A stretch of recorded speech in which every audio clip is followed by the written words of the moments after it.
Warning, warning, warning, warning, warning. To the world! Warning, warning, warning.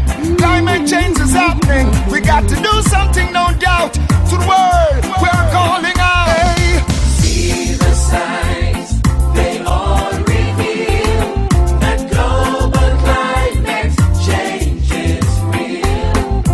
It's not a matter of when or how. Climate change is happening now.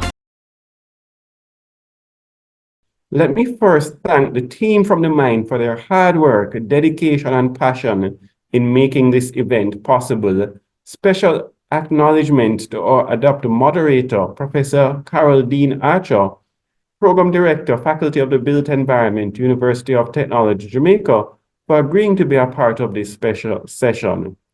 To our esteemed presenters, first, Ms. Elizabeth Emanuel, International Development Consultant and former advisor to the Government of Jamaica. Ms. Shanice Bedward Grant, National Coordinator for Jamaica's UNEP program. Second, Ms. Monique Curtis, Manager of Ecosystems at the National Environment and Planning Agency, NEPA. Mr. Omar Alcock, Head of Climate Change Division, Ministry of Economic Growth and Job Creation, and Dr. Dale Rankine, Faculty of Science and Technology, University of the West Indies. Thank you for sharing not just your time, but your knowledge with us today. Now, this policy forum holds particular significance as it directly aligns with Vision 2030. Specifically, Goal 4, Jamaica has a healthy and natural environment, and it is further emphasized by National Outcome 14, which directs our efforts towards hazard risk reduction and adaptation to climate change. Over the last few years, the effects of climate change has become very visible to us in Jamaica, and it is undeniably so when we think about the increased frequency and severity of weather systems and shifts in our ecosystem. I want us to first of all take an opportunity to highlight one of the more noticeable changes for us. So I'm sharing two pictures and a very thought-provoking, almost rhetorical question, which says, where did Helsha go? And if we look at the picture on the left, for those of us who would remember, that was what Helsha looked like 30, 40 years ago. Most of us now going to Helsha actually recognize that there is no Helsha. Where did Helsha go? I also want to contextualize this further with an aerial view. Welcome to the Hellshire Beach here in Portmore, St. Catherine, Jamaica. It is disappearing, people. Let's look at the current state of this beach that was once well loved by foreigners and locals alike. This video was recorded in May 2023. Let this be a record of what the Hellshire Beach looks like in the year of 2023. We don't know how much longer it will continue to exist. So another thought-provoking question. How much longer will our systems exist if we're not taking action? So the theme for today's session underscores the urgency of the matter at hand. And as we saw in that short video, Jamaica's ecosystems are under threat. It is incumbent upon us to be responsible stewards, to explore innovative solutions and embrace strategic measures to ensure that we actually safeguard and revitalize our ecosystems, including our rainforests, mangroves, and coral reefs. Now, our distinguished speakers for today will actually focus on and bring a wealth of knowledge to the podium. The presenters will carry us through a journey focusing on resilience, focusing on climate change, looking at the intricate pathways that these two concepts intertwine. In the ever-increasing heat that we're now experiencing by climate change, this gathering represents more than just an information sharing session. It is a collective commitment to agreeing of the existence of climate change and ensuring that we secure the ecosystem for future generations to come. I want us to think quickly in terms of the two related concepts that we're looking at. One is resilience. What does it mean to be resilience? And resilience really speaks about the capacity of communities, individuals, institutions to respond and recover from the impacts of disasters. Having actually established that, I also want us to think about what is climate change. And I also want us to think about what it is that we're doing and when is it that we need to act and the importance of this policy forum. So what is it that we're doing? And we earlier spoke about the importance of how this is actually linked to our national priorities. So I want us to quickly think about what it is that we're doing. Climate change, of course, is a huge challenge for island nations like Jamaica. How are you preparing? Well, firstly, we have integrated climate thinking in everything that we do. In terms of our financing and managing of the public finances, we recognize that a climate event, which is not within our control, could devastate our economy and has indeed wiped out several economies in the region. And therefore, we have to budget for that. We have to prepare for that. We have to put buffers in our budget. And so in terms of the fiscal management, climate considerations are a part of our fiscal management. So we have taken out a catastrophe bond recently, which is kind of like an insurance, that if there were to be a major climate event, that we would have access readily to financing to recover and grow as a result of that. But in terms of building out the infrastructure, the resilience part, very important. The infrastructure that we're now building, we're building it with climate-proof strategies. We're making sure that our roads, we're moving them inland to higher terrain. We're building them with the necessary civil works and support, that if there were to be a 100-year event, that those infrastructure would continue to be able to offer service to the public. So the importance of this policy forum cannot be lost on us. It is important for all of us across both the public and the private sector. We almost recognize ourselves as champions, as committed advocates for climate change, and protection of our vulnerable ecosystems must now become our immediate priority. As we will delve into several insights and lessons learned shared by our speakers, let us again reflect on another question, which is, when do we need to act as climate change champions? When is it that we need to start? Again, I'm going to pull on a very recent video to show when it is that we need to start and the urgency of it. Have a heart to feel. 1.5 is what we need to survive. 2 degrees, yes, SG, is a death sentence for the people of Antigua and Barbuda, for the people of the Maldives, for the people of Dominica and Fiji, for the people of Kenya and Mozambique, and yes, for the people of Samoa and Barbados. We do not want that dreaded death sentence.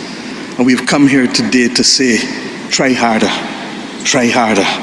because our people, the climate army, the world, the planet, needs our actions now, not next year, not in the next decade. So together, let us embark on this journey now. Let us try harder to coexist with nature and build a resilient future. I thank you all again for joining us on behalf of our executive and our CEO. I will look forward to a session that is both enlightening and inspiring. I now hand over to Professor Archer. Thank you very much again, ladies and gentlemen.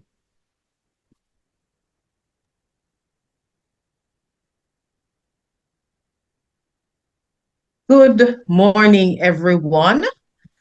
Welcome. I am indeed pleased to see the turnout for this very, very important policy forum. If I'm not mistaken, I believe I saw Minister Somuda joining us. And if my colleagues would allow me to recognize him, because as one of the key policymakers, I am heartened of the fact that he's here to listen to what the scientists, the academics, the practitioners bring to the fore. I am looking forward to the presentations of my colleagues, and I know that we'll all benefit from the information shared, particularly the information regarding how we ought to take action to minimize the impact. Without further ado, I want us to get straight into the presentations, and I believe Dr. Liz Emanuel will be starting us off. The presenters will be, they will have, I believe, 20 minutes to make their presentation. Please make notes for if your questions or concerns, because we have a section this morning for that, and I want to ensure that all persons who are desirous of making a contribution have the opportunity to do so. So over to you, my dear friend Liz.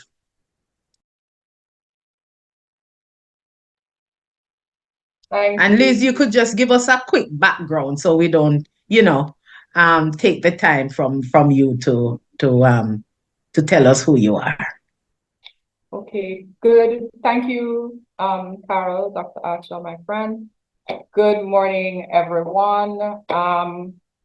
Well, I am Elizabeth Emanuel, and I'll probably just leave it at that. Many of you do know me. As mentioned this morning, I am involved in development planning, environmental management, disaster risk financing, a host of other areas, energy management, etc. I may have been your lecturer or tutor, some of you in different courses, either at the University of the West Indies or UTech. So I'm pleased to have been asked to share with you some thoughts on revitalizing and safeguarding Jamaica's ecosystem and how we can go about building a more resilient tomorrow in the face of climate change. Is it indeed possible? So if you give me 1 second, I would like to share my screen.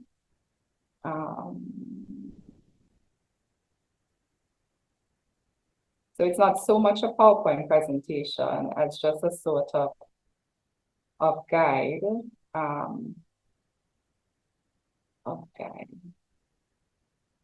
For those of you who actually know me, know that my screen has a million things on it. So not my screen, my computer. And for some reason, I'm not seeing my presentation. Let me just stop sharing stuff again.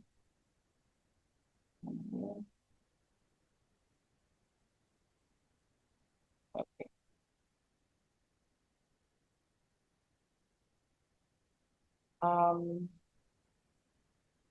Are you seeing my screen? It says start sharing, but we're not seeing the PowerPoint if you have one. Okay. No, I believe we're seeing it. Loading. Yes. All right. Yes. So let me start from a sort of familiar space. Environmentalists over the years has always been proponents of protecting ecosystems and the natural environment. Their treatment or message can often be viewed as protecting the natural environment for its intrinsic value, which in and of itself is critical. It's an important message. One of the flaws in their approach, though, in my opinion, has been limited linkages or messaging about protecting the environment to advance economic and social development and ultimately improve the quality of life of our people. The role of ecosystems in economic and social development and building resilience has been less explored field. What we must appreciate is that environmental quality is inextricably linked to economic and social well-being. We know that a healthy environment, a healthy natural environment able to carry out its functions unencumbered contributes to social and economic development as natural resources and ecosystems provide a range of goods and services, many of which cannot be replaced or effectively, or either replace or effective man-made alternatives take their space. If we think of coral reefs as an example of that. I am going to suggest that we collectively view our ecosystems in 3D. And what does that really mean? We need to make certain commitments, and we have, in many cases, a commitment to ensure that in using ecosystems, we always consider sustainable use of our coral reefs, our watersheds, our forests, our mangroves. We also need to look at the economic value of our ecosystems. What is the value of our ecosystems? And if we lose those ecosystems, what are we losing in value terms, in real dollars and cents?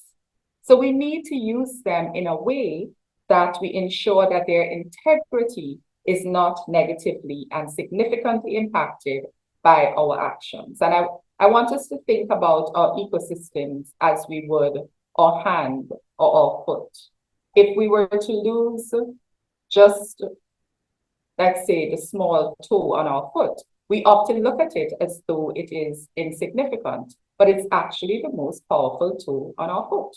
Because if we don't have it, we lose balance and can't stand up. So it is significant. So if you look at your hand, if you were to lose your thumb and index finger, in my case, it would be my left hand, because I'm left-handed, what becomes the integrity of my hand in holding a pen or writing? And one may argue that the pen is probably one of the most useless instruments now because of technology, but suffice to say, there's so many other things that those two fingers need to do. So if I lose them, I lose integrity of that hand. And it's the same for ecosystems. We need to better understand that when ecosystems are able to carry out their functions and their services, when we think about things like flood control, climate control, soil productivity, the importance of forest health, pollination services, natural pest control, among others, all of these contribute to a better quality of life. And I want us to think about that indicator called the Environmental Performance Index. Many of you would have come across it in your work, or you may have just come across it. It's similar to the Human Development Index, but it looks at the environment. What we see is that countries that rank higher on that index or have an EPI score closer to 100 are also the same countries that enjoy relatively good and high standards of living. So the correlation between quality of life and the natural environment is not by accident. I want us to also better understand the role that ecosystems play as a key strategy to enhance resilience and help countries to better adapt to the climate change or a changing climate, and how these ecosystems can contribute to disaster risk reduction. We know that in Jamaica, as in many other small island states, and across the Caribbean, tourism, agriculture, fishing, these activities, many of which contribute significantly to our gross development product, to employment, to livelihoods, rely significantly on our country's natural resource base and ecosystem. But what we also know is that our natural capital and indeed our ecosystems continue to show signs of degradation amidst of efforts involving restoration and rehabilitation. I've often said to my students, I have been hearing about degraded watersheds. How many of our watersheds are degraded? From I was 20, and that's many years ago, right? From I was a master's student, a young student, we spoke about, how many of these watersheds were degraded and severely degraded. We need to change that speak. How do we speak about how many of those watersheds have now been restored? All right. As we think about our ecosystems and ways to restore them, is it too late? Are some of the changes irreversible? How can we, at this point, scale up our thrust and efforts at rehabilitating our ecosystems and advancing a more harmonious relationship between our natural environment and our development prospects? Is it possible, given that climate change is also generating new threats, which as a country, as a region, we may have had no previous experience in dealing with? We continue to experience the effects of climate change, which is not only resulting in the frequency and intensity of hydrometeorological events. We saw the example a few minutes ago with Telsha, but it's also negatively impacting our ecosystems and the many economic industries that we rely on. Again, tourism, agriculture, fisheries, among others. Could the answer to some of our problems or the way forward in climate change adaptation lie in ecosystem-based adaptation, or EBA? In 2023, I had the opportunity to work with about 80 individuals in the public and private sectors, civil society organizations, and academia to introduce them to EBA as a key climate change adaptation strategy. Many of these professionals work in the environmental space. They work in climate change. They work with governments in investments and in attracting investments. So the question was, it's not that they did not have the capacity. They understood, they work in the environmental field, they know everything about ecosystems, but the idea was to bring another dimension in terms of, how do we relate ecosystems and the management of our ecosystems with climate change adaptation. And the idea was to build capacity in ecosystems-based adaptation. This course was developed under the UNEP City Adapt project, which my colleague Shanice will speak to right after I speak, and you'll get a better sense of what that project has been aiming to do in Jamaica and in other parts of the Caribbean and Latin America. But I would like to introduce ecosystems-based adaptation, or EBA, as a key tool that countries, and indeed Jamaica and other small island developing states, should incorporate as part of its thrust to adapt to our changing climate. As we look around us at the new developments in our midst, we can indeed be proud. We are seeing increases in housing stock, new fancy and glitzy commercial buildings that are truly showcasing our talents of our architects and engineers. But are we doing enough in our cities within the context of a changing climate to continuously factor in environmental issues and climate issues in these new development projects? As we look at these developments, are we seeing the coexistence of nature and development in harmony? Or are we seeing, as Jamaicans say, one so-so tree there, or a little piece of greenery? Can we do more? Let me hazard a guess. On the pessimistic side, I will say no. And if I were to be more conservative or optimistic, I would say somewhat. But more can be done. We do not necessarily need to be like the building on the right, but we can do more, in my opinion, with the building on the left. All right, we could incorporate more, and I will discuss a little bit about that. But what is EBA, and how is it really a climate change adaptation strategy?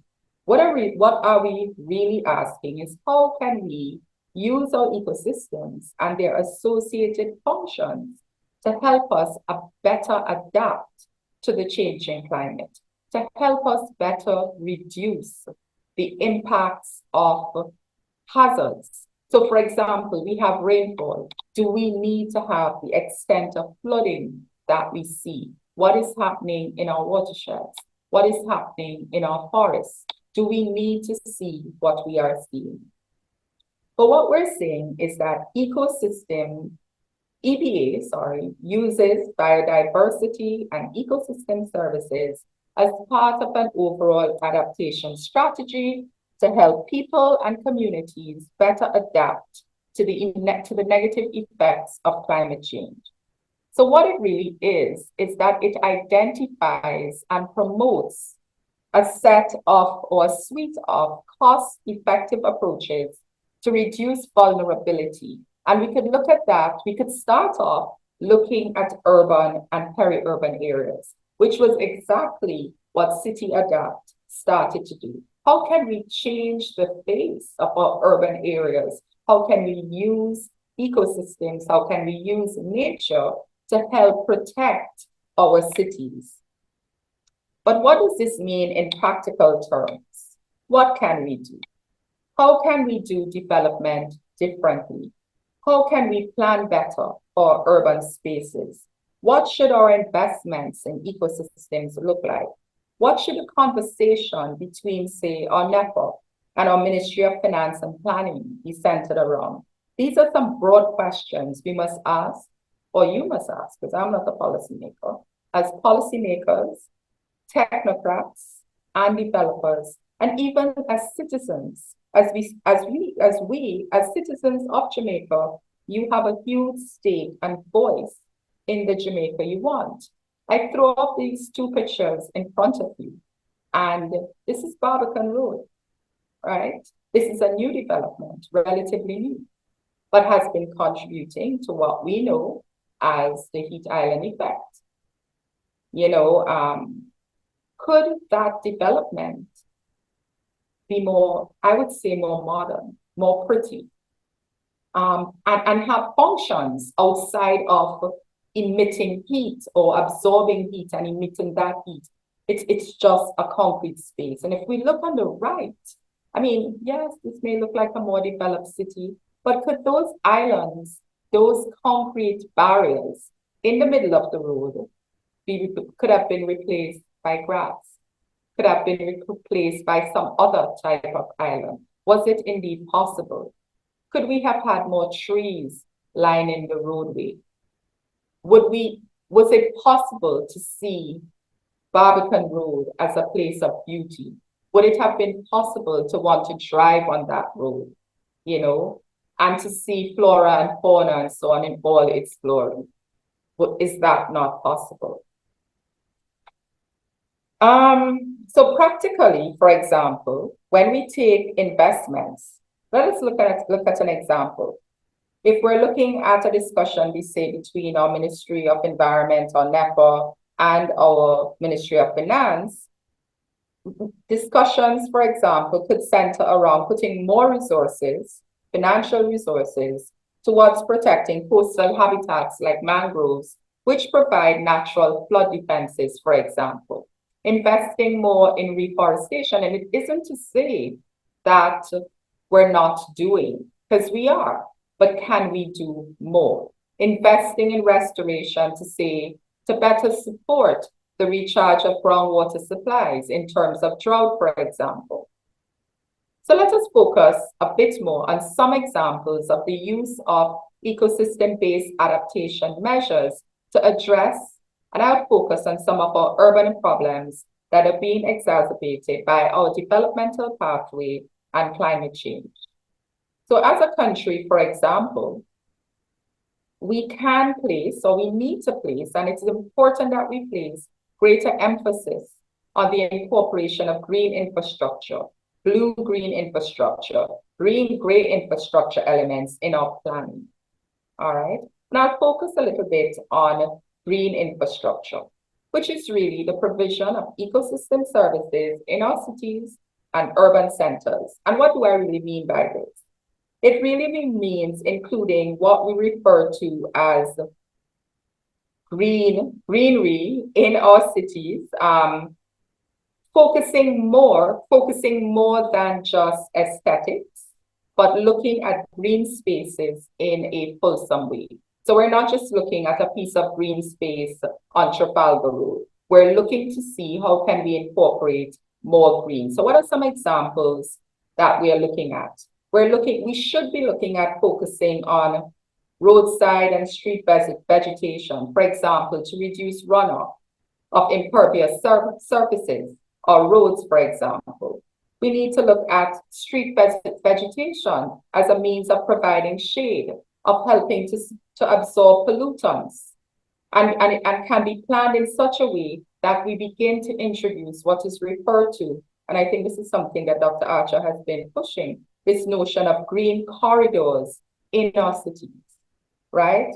We can focus on directly applying plans to building envelopes, including, for example, real green walls and green roofs. We have examples of nice glitzy buildings in Kingston. They're beautiful. We want to go there. We want to hang out there. We love taking selfies and photos at these green walls, but are they real? They're fake. Why are we doing that? Why are we promoting that? We need to recognize, for example, that there are several benefits of green infrastructure. We need to recognize that green spaces, for example, cool urban areas, cities, and counter this heat island effect. We're seeing temperatures like we've never ever seen before. We have new buildings, new townhouses, new apartments. They are literally littering our urban landscape. But what are we doing to counter the heat that is generated from these new buildings, creating these increased temperatures and more frequent and intense, and there's a possibility that we can have more frequent and intense heat waves, which are harmful for cities, all right, which can make our cities, these developments, on average warmer, right, than surrounding rural areas, right? Because this heat island effect that I speak about is caused by or emitted by buildings, industry, transport. It is also due to a lack of shading and the cooling effect of something as simple as vegetation. We have very beautiful trees, we have very beautiful plants, flowering plants, which not only would be able to carry out these functions, but also create scenic beauty, and in many cases, be good for our mental health and calm us. Tree canopy cover, etc., becomes critical. All right, it's important. Other foliage, they can lower surface temperatures by about 1.15 degrees, 1.5 degrees. Green walls and green roofs can cool adjacent rooms by about 2 degrees Celsius. Green areas lower the urban heat effect by about 1 degree Celsius on average, right? So what we want to move away from is the urban heat islands to create these park cool island effects. There are so many benefits of these green spaces, other benefits, because we're also looking at cleaner air in urban areas, which of course can reduce many of the respiratory diseases, such as asthma. If we look in things like the Survey of Living Conditions, and we look in other reports, we actually see the increase in some of these respiratory illnesses. Ecosystems, for example, in our urban spaces are also good for regulating runoff in areas that are characterized by high amounts of concrete that impedes water percolation from rainfall. So of course, if you disturb this natural water cycle because of this impervious spaces, it leads to heavier runoff, which we're seeing causing flooding during not so heavy rain events, right? So we could introduce things, for example, like water permeable pavements. Some of those are introduced in many areas, which can prevent urban areas from flooding. So we do see it in many car parks. Of course, that is great, but I will encourage NEPA to reconsider how these impervious car parks are made, because they seem to be designed by men who do not wear high heel shoes, So we suggest that we have a little bit of concrete between the car, so we're not, trying to prevent breaking our ankles in the heels. I'm sure many of you here have had that experience with the impervious, the spaces with the blocks, and we can't walk in our heels in those blocks. But simply put, by adopting some of these approaches in our development planning, we will essentially be adopting an ecosystem-based approach to disaster risk reduction and climate change adaptation. Because when we speak about eco-DRR, it's really using our natural resources and ecosystems to buffer the impacts of a changing climate, extreme weather events, and related hydrometeorological hazards. There is no time left for us not to utilize our ecosystems and to think about our environment if we're to safeguard our own lives. The basic objective of eco-DRR is to maintain the resilience of natural ecosystems and their services to help us and our communities survive and cope with the extreme weather events. At the end of the day, what we are really striving for is a more resilient Jamaica, more resilient urban and peri-urban areas, or the creation of resilient cities, which will take into account ecologically sound urban planning designs that are able to effectively harmonize development with ecosystem services. Given the many benefits, EBA has to be, given the many benefits, EBA has to be prioritized in development planning, urban governance, and within institutional mechanisms. We do not have time to wait. Let us work towards creating and embracing EBA. Let us work towards more green spaces, urban forests, the introduction of more urban farming, green corridors, among others. The truth is, in life, we all strive for one thing, which I believe is happiness. A healthy environment that contributes to making us more resilient and improving our quality of life is one key to creating a society of happy people. Let us think of our ecosystems and the environment as keys to health, prosperity, and happiness. And with that, I end and call on my colleague Shanice from the UNEP to speak a little bit about the City Adapt project. Thank you. Thank you, Liz. And we now turn over to Shanice. Mindful of time, Shanice, because we have Monique following your presentation. Go ahead, please.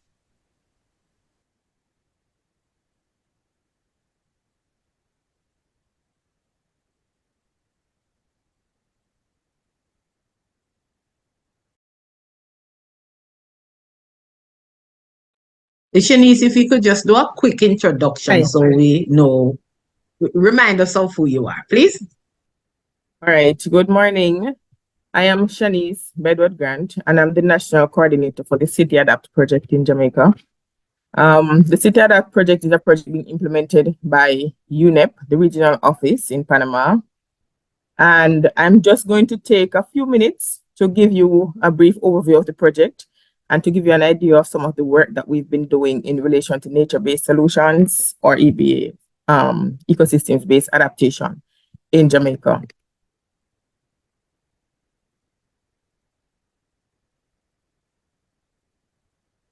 All right, so very briefly, I'm going to talk about the project in general, give a brief overview, talk about our partners and some of our main outputs, and then give some sort of context in relation to what we've done and how we want to sustain that in Jamaica even after the project ends.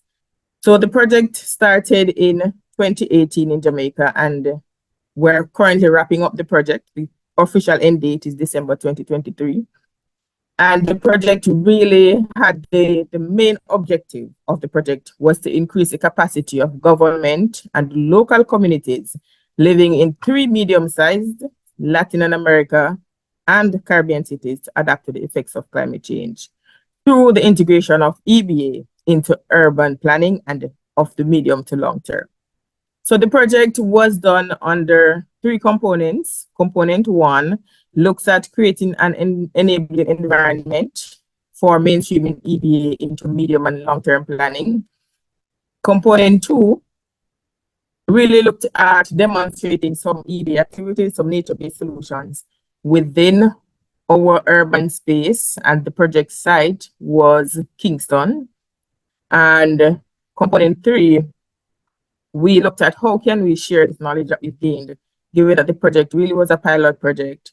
And whatever, but the main objective was to try some pilot activities and to see how we can share the lessons learned from that for upcoming projects or even for other government initiatives.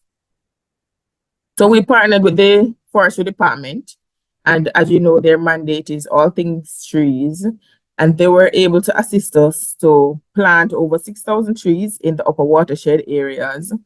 And this is important because given that the watershed is all connected, so whatever happens in the upper watersheds will affect what happens in Kingston as well.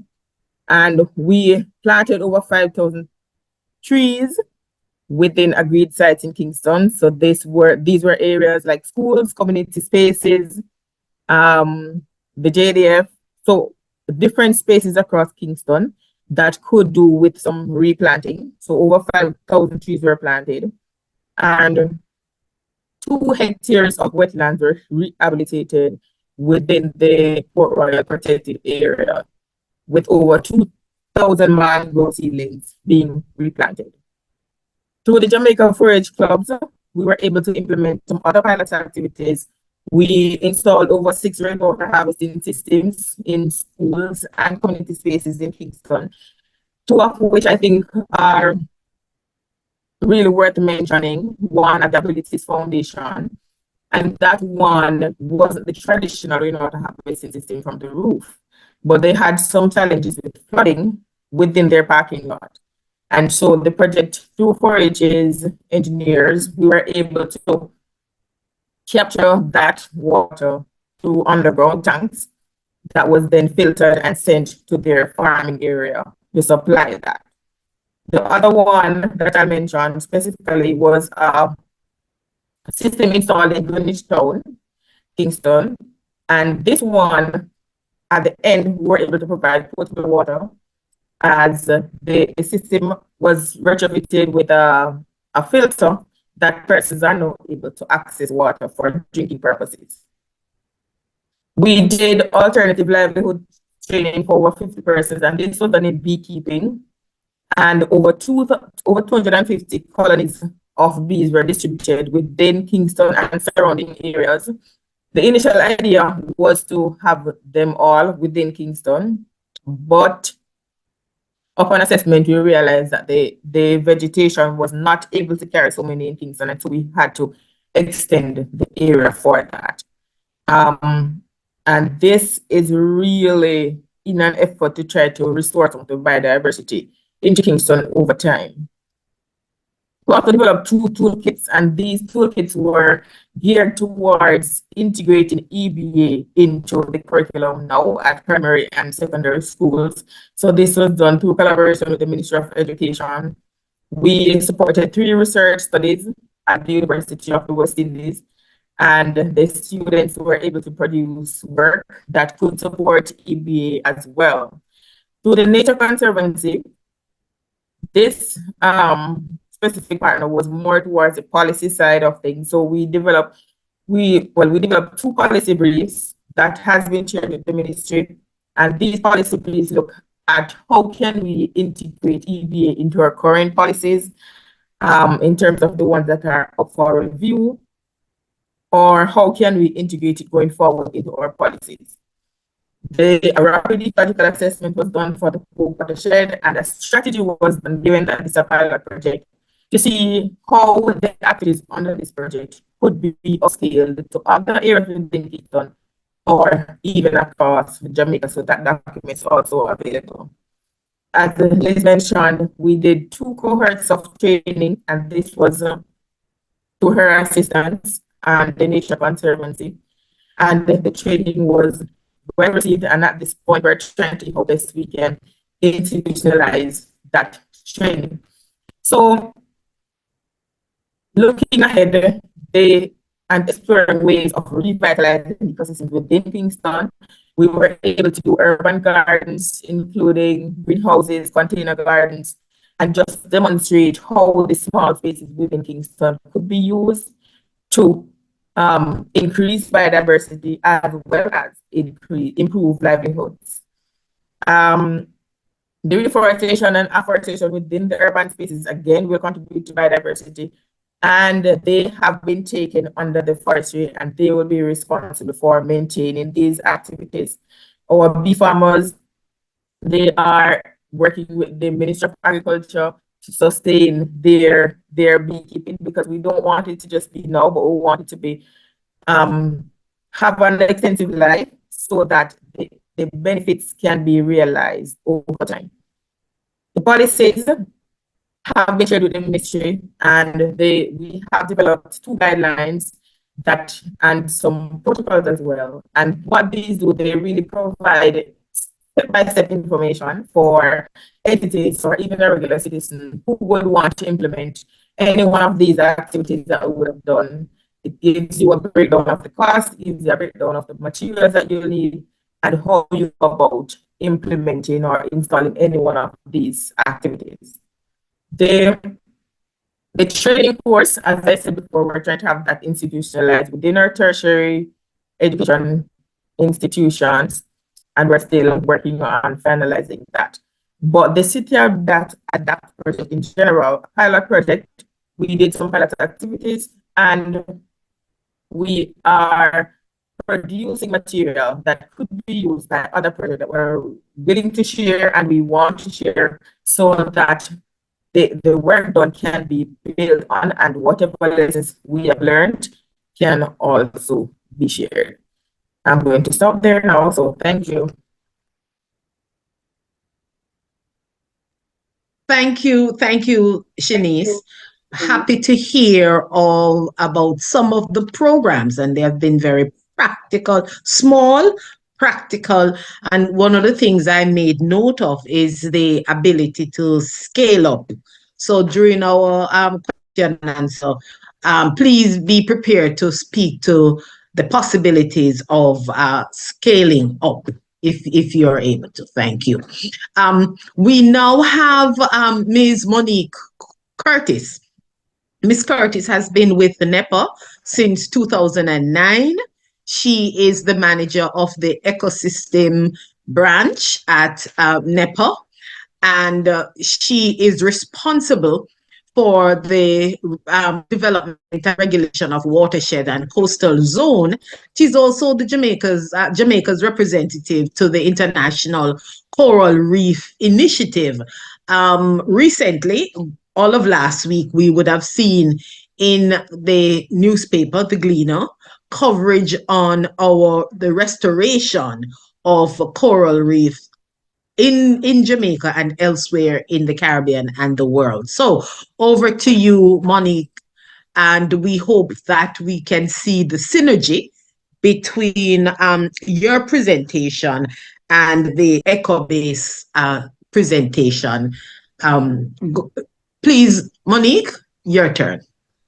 Thank you, Dr. Archer. Good morning, everyone that has taken the time to join us today for the discussions. Good morning to the members of the MIND team, as well as to the fellow presenters here today. So I will just quickly give the context. I will give some international and some local context about biodiversity mainstreaming in Jamaica, as well as some current conservation plans and programs being implemented, not only by the agency, but by our partners island-wide, whether they're NGOs or through academia, as well as some of the opportunities for strengthening some of these programs, as well as sustaining some of the activities that we have international as well as a national responsibility to maintain, especially in the context of the discussions of our vulnerability to climate change, as well as how we go about adapting at the ecosystem level. Let's start from what is biodiversity. When we speak about that, we're talking about the variability of life and the interaction between the living and non-living organisms within that space. Now, we speak of biodiversity, we can look at it at several levels, starting from the genetic level. And when we speak about it in the international context, there's very strong emphasis on maintaining the genetic variability of life on Earth. We speak on it on the individual species level as well, which I think most persons are familiar with. At the community level, when we bring together various species and the habitat in which they live. And then today we're talking about it on the ecosystems level, looking at life within our forest, for example, on our coral ecosystems. So the term essentially means variability of life on Earth, as well as the interaction of humans, as well as the non-living elements. So the previous presenters would have touched on the importance of biodiversity, and essentially, if we're looking at our health and the health of ecosystems, we have to underpin the importance of sustaining the biological elements of such an ecosystem and the services that's afforded by them. So when you have your healthy forest areas, you're looking at how you're filtering the air, you're looking at sustaining your water supply. We would have heard about the importance of the services that's afforded when combating the effects of urban heating. At the insects level, we can look at the whole terms in the importance in terms of food security, the role that they play as pollinators, as well as food for other animals that are important to us.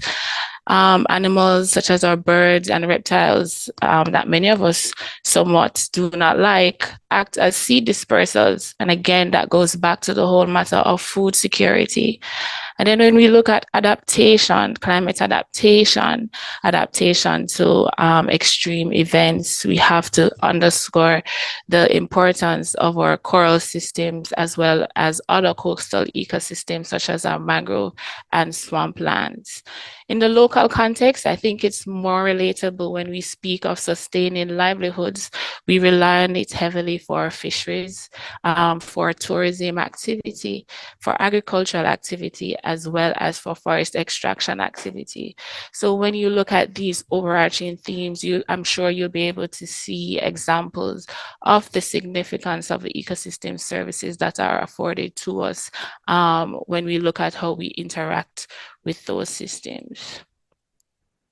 Now, Jamaica is actually ranked as one of the highest endemic countries in the Caribbean, particularly when we talk about areas such as the Blue and Drunken Mountains, as well as the Cockpit Country.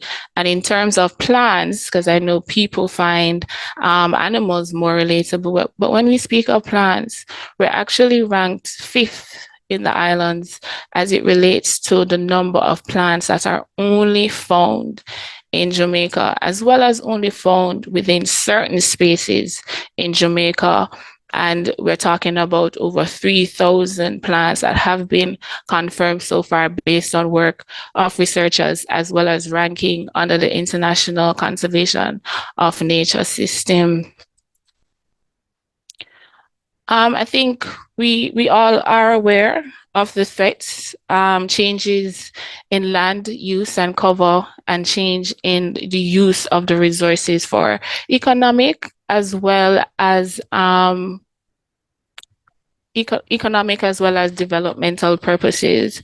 When we speak of pollution, we not only speak about land-based sources of pollution, but we also speak about linkages to waste management as well as air pollution.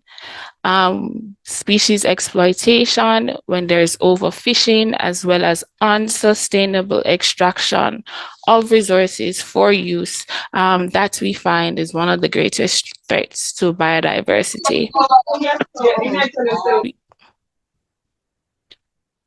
We have had significant discussions on the impacts of climate change, and I'm sure we'll hear more from the next presenter.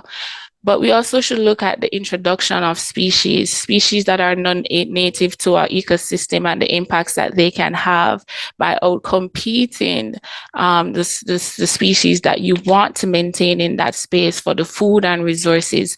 They too can have an impact on the health of your ecosystem. So within the national context, I've tried to, and it's really a basis for further discussion. We're looking at the legislative framework. Are we where we need to be in terms of having enough in place to be addressing challenges with maintaining our ecosystems? Are we looking at the land use and spatial planning framework, as well as the information that's coming out of the environmental impacts assessment to determine whether or not we are properly mitigating against the impact on these ecosystems? We have to look at the whole matter of food security and creating that balancing act, because recall that a healthy ecosystem, healthy biodiversity also contributes. So is the messaging clear when we're looking at, do we look at economic activities over maintaining a healthy ecosystem? And there are other extractive resources. So we have to know what are the actual value that we're deriving by losing stable ecosystems in exchange for some economic activities.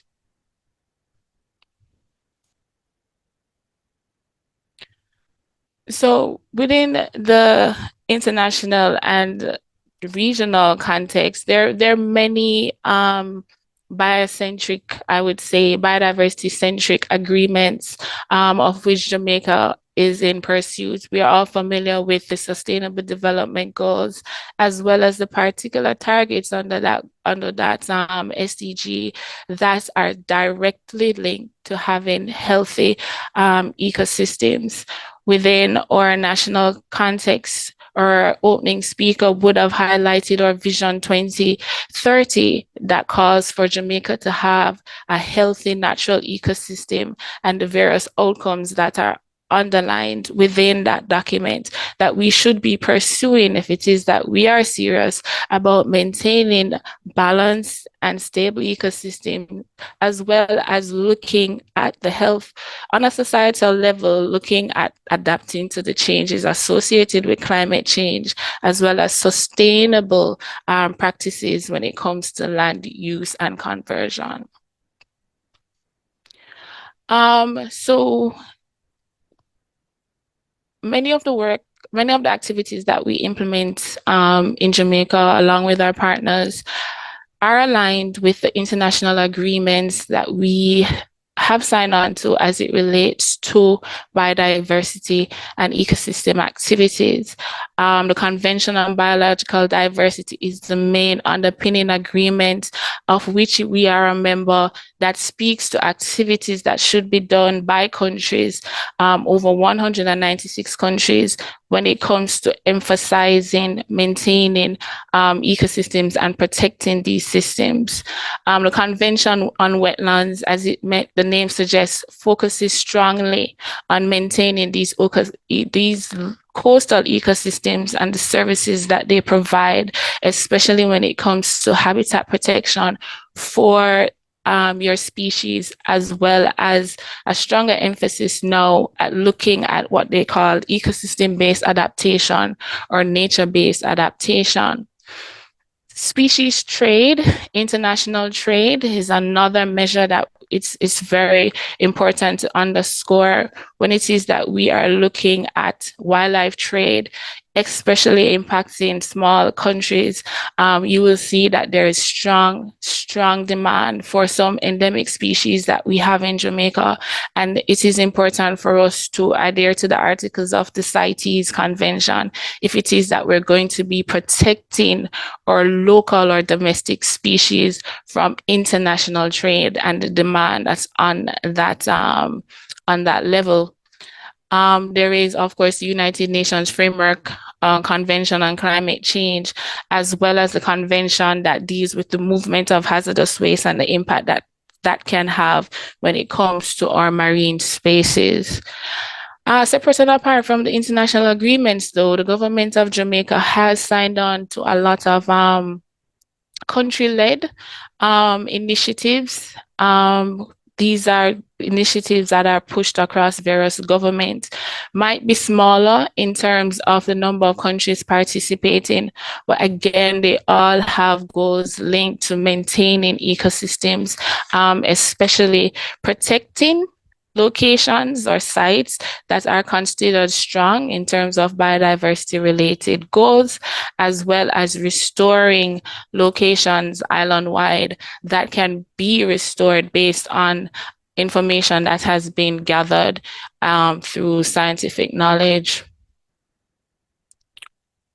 Just to flag here, the many overarching legislation that we have when it comes to protecting the biodiversity that we have, which again links back to your ecosystem stability.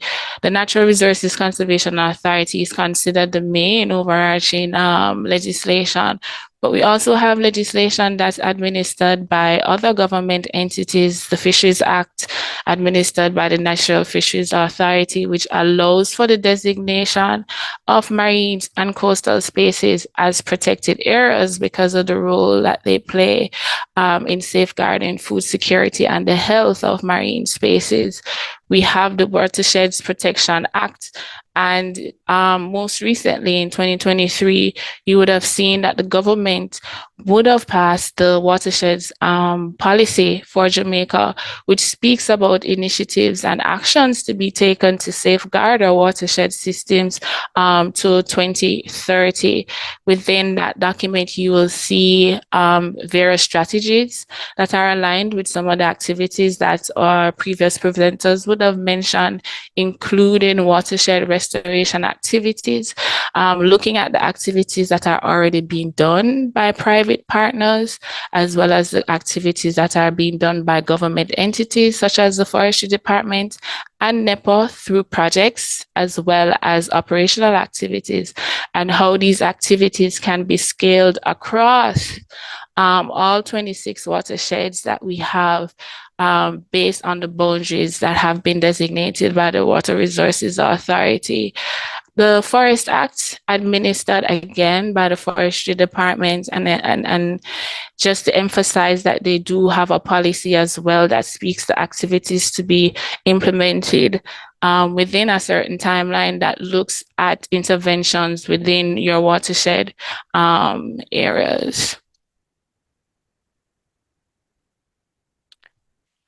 So from an agency perspective, and when I say agency, this includes all our partners that we work with on a local scale, because the magnitude of work that has to be done is very critical to underscore that everything that we do is done in partnership with entities, local communities, foreign and regional entities, as well as academia. But we do have a strategic action plan, and within that plan, the first strategic objective speaks to increasing the protection of Jamaica's biodiversity through coastal, marine, terrestrial, inland water ecosystems, as well as looking at restoration of these types of ecosystems. It also has a strategic objective that looks at sustainable cities and communities. And most of the work to be done here will look at going about doing master planning for these communities, seeing how we go about incorporating some of the policy recommendation when it comes to sustainable harvesting, when it comes to looking at planning for your urban spaces, so that you're incorporating some of the tenets of what's recommended under nature-based solutions and adaptation to climate change. So we have been working with other government entities and again, regional entities on climate change projects. Many of them were implemented as pilots. However, now we have to look at how we go about scaling up some of these projects to have a wider impact in other areas. So the third strategic objective will look at how we go about that as an entity coordinating with other relevant agencies. And another important thing when you speak of how we go about planning for our spaces as well as protecting our habitats and our ecosystem will have to entail the review and the strengthening of the existing legal and policy framework, how we go about coordination across the government entities that have sometimes conflicting responsibilities or mandates when it comes to the environment. How now do we streamline so we are having a more of a coordinated approach to sustain our environment and as well as look at how we go about adapting for the impacts from climate change.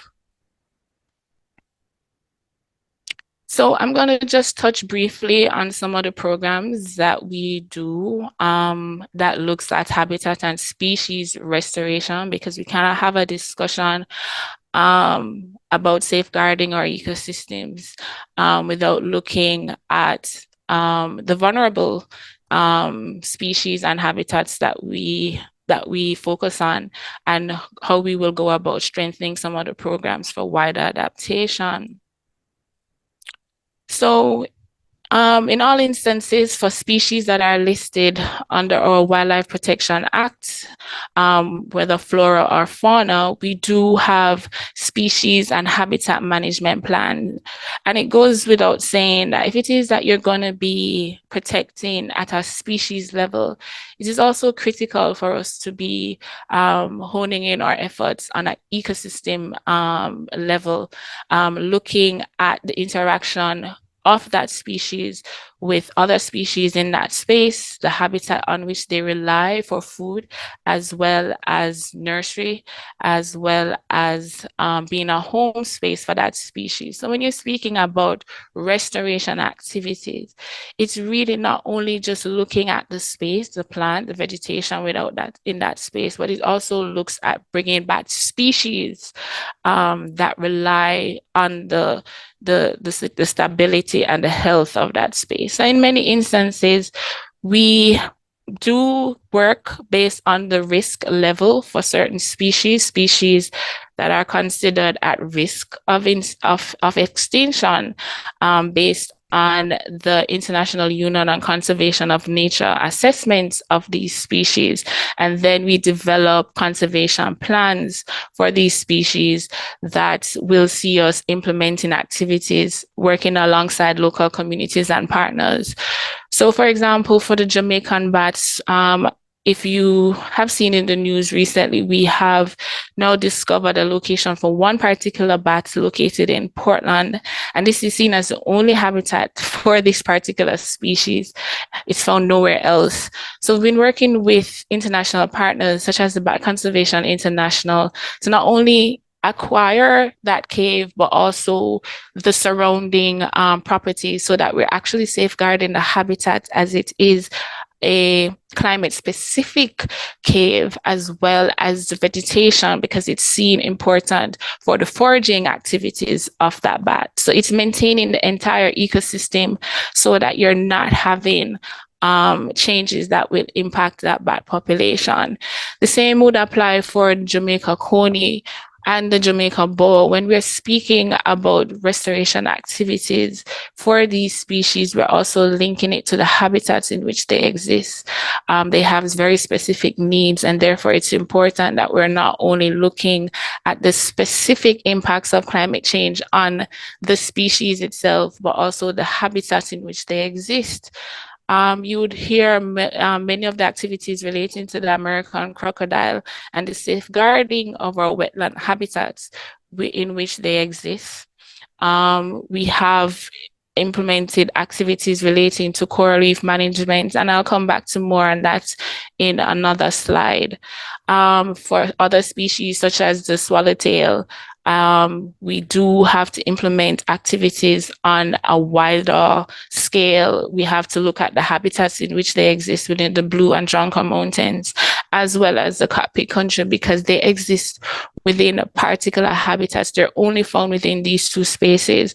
So restoration activities or recovery activities for these species have to examine the factors that influence the population on an ecosystem level.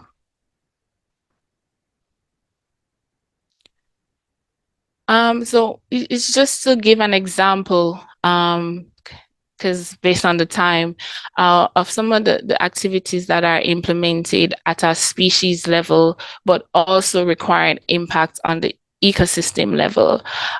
So many of you would have heard of the Jamaica iguana, but it was actually rediscovered after being thought to be extinct in the 1990s.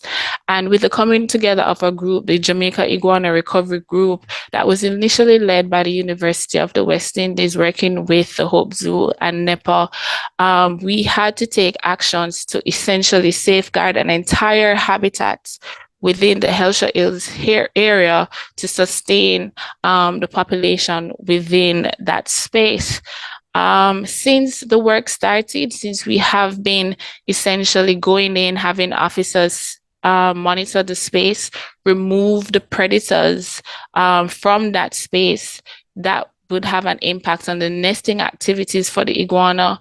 We also take the iguanas from the location when they are in the juvenile stages. We take them to the Hope Zoo, have them grow to a particular size, which we now consider them to be more resilient to the impacts of predators, and then bring them back into the Portland Bight space. So since we've started that activity, I have now moved up to a number of 585, and I think at the close of this year, we'll be hitting over the 600 mark. But since that program started, we have seen a 134% increase in the number of Head Start iguanas that have been moved from the space, hosted at Hope Zoo, and put back into that habitat. So it goes to show the importance of linking the health of ecosystems with species protection, because the work that we do, apart from removing the species for the ex situ part of the conservation activity, we also have to do work within that ecosystem so that we are maintaining the health of the system as a habitat for food, as well as to buffer against the impacts of climate change. So within that space, persons are not allowed to harvest trees, extractive activities, land clearance activities. We do have persons in that space essentially acting as wardens to prevent that kind of negative threat to the species management program that we have for that space. Going back to sustainable use and underpinning some of the conservation activities that you have to do with the whole matter of sustainable use. So not saying that a resource cannot be used, not preservation, but the goal is conservation, and conservation is promoted through sustainable use through all the conventions that I mentioned earlier that we are a part of. So doing the necessary groundwork, the research to ensure that if we are allowing quotas or for persons to extract, it is at a level that the community is, or the species is resilient and within particular spaces so that it can be monitored and controlled. So a part of the messaging when it comes to looking at ecosystem-based adaptation has to look at and examine the whole matter of sustainable use and how we go about maintaining population, not putting populations at risk because of the whole matter of looking at extracting the resources for food and use by local communities. So I just want to touch a bit on, where there are opportunities for strengthening existing framework. And it's not really just NEPA and working with its parent ministry. But what we find is that in instances where we have strong collaboration with international partners, regional partners, local entities, local communities, NGO and academia, you'll find that there's greater progress in some of the activities that we are implementing on the ecosystem and species level. And one of the main things would be looking at areas that are crucial for species preservation as well as human health. And through this, it's one of the considerations when you're looking at your protected area system. We do have protected areas that are declared under the Natural Resources Conservation Act, as well as the act administered by the Forestry Department, as well as the National Fisheries Authority. But in essence, whether or not the existing framework is sufficient needs to be examined, as well as where there are opportunities for strengthening that framework. So we have to look at whether or not we should now be, expanding our system of protected areas using the tenets of ecosystem-based adaptation, whether or not there needs to be increasing of fines and penalties for persons who are in breach of existing laws for environmental protection, the need for greater capacity to implement and monitor some of the enforcement, some of the activities relating to enforcing some of these laws, as well as greater coordination amongst agencies. Again, Miss Curtis, I'm Yeah. going to ask in the interest of time, because we have two other presenters. Mhm. What you are posing at this point, I think we can take some of the questions from the audience as to how NEPA intends to address some of these issues. So the question of where are we from the NEPA's perspective in terms of increasing fines, if we could hold that part of the presentation for the question and answer, please, Mhm. which would allow our other colleagues to their time to present. I hope you don't mind. No, I don't. All right. So any just a closing words, and then we move to Sir Alcock. Omar? Okay. Go ahead. Please, closing words. Thank you. All right, so I'll just go to the final slide. Where we are now is that we need to be looking at where we are in the international context, because what we do not only impacts our national in the ecosystem level on the national scale, but on a regional and international scale. So there is the global biodiversity framework. And as you can see, many of the tenets that we have been discussing this morning about ecosystem-based adaptation is represented as targets, international targets in this framework. So now it's for Jamaica to move to adapting some of these targets on the national scale through its environmental planning activities, as well as its marine and national spatial framework, to ensure that we are meeting the requirements when it speaks to the whole matter of prioritizing ecosystem-based adaptation, as well as sustainable and healthy practices for the environment. So I'll leave it there in the interest of time. Dr. Archer?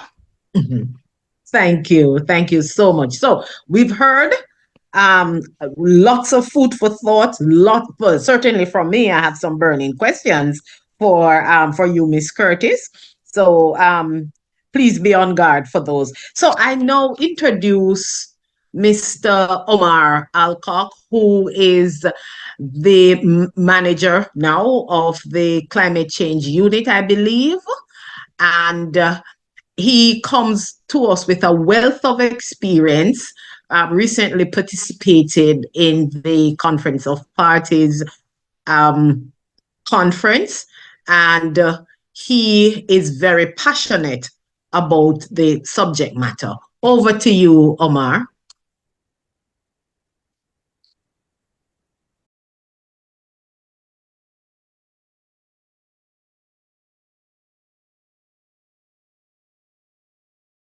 All right. Thank you so very much. Thank you so very much, Lady Archer. I'm just confirming that you can, in fact, see Yes, we are seeing the slides. We are seeing your presentation. You could do it in slide mode, and we are ready for you. You have about 20 minutes for your presentation. Sure. I will have a challenge with the slide mode, and so I'm hoping that the current state of the PowerPoint is quite legible and it would be accepted. Okay, go ahead, please.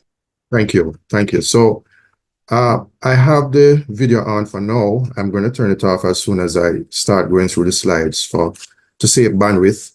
But just to say thank you to Mind for having considered the Ministry of Economic Growth and Job Creation. And of course, the Climate Change Division, who has responsibility for all things climate change, for giving the opportunity to express, some of the things that we've been doing, to express as well where we think we are or should be going. As I examine the topic that I was given, the importance of increasing awareness and capacity building through community engagement and education initiatives. As Lady Archer said, I am the Principal Director acting for the division, which is housed in the Ministry of Economic Growth and Job Creation.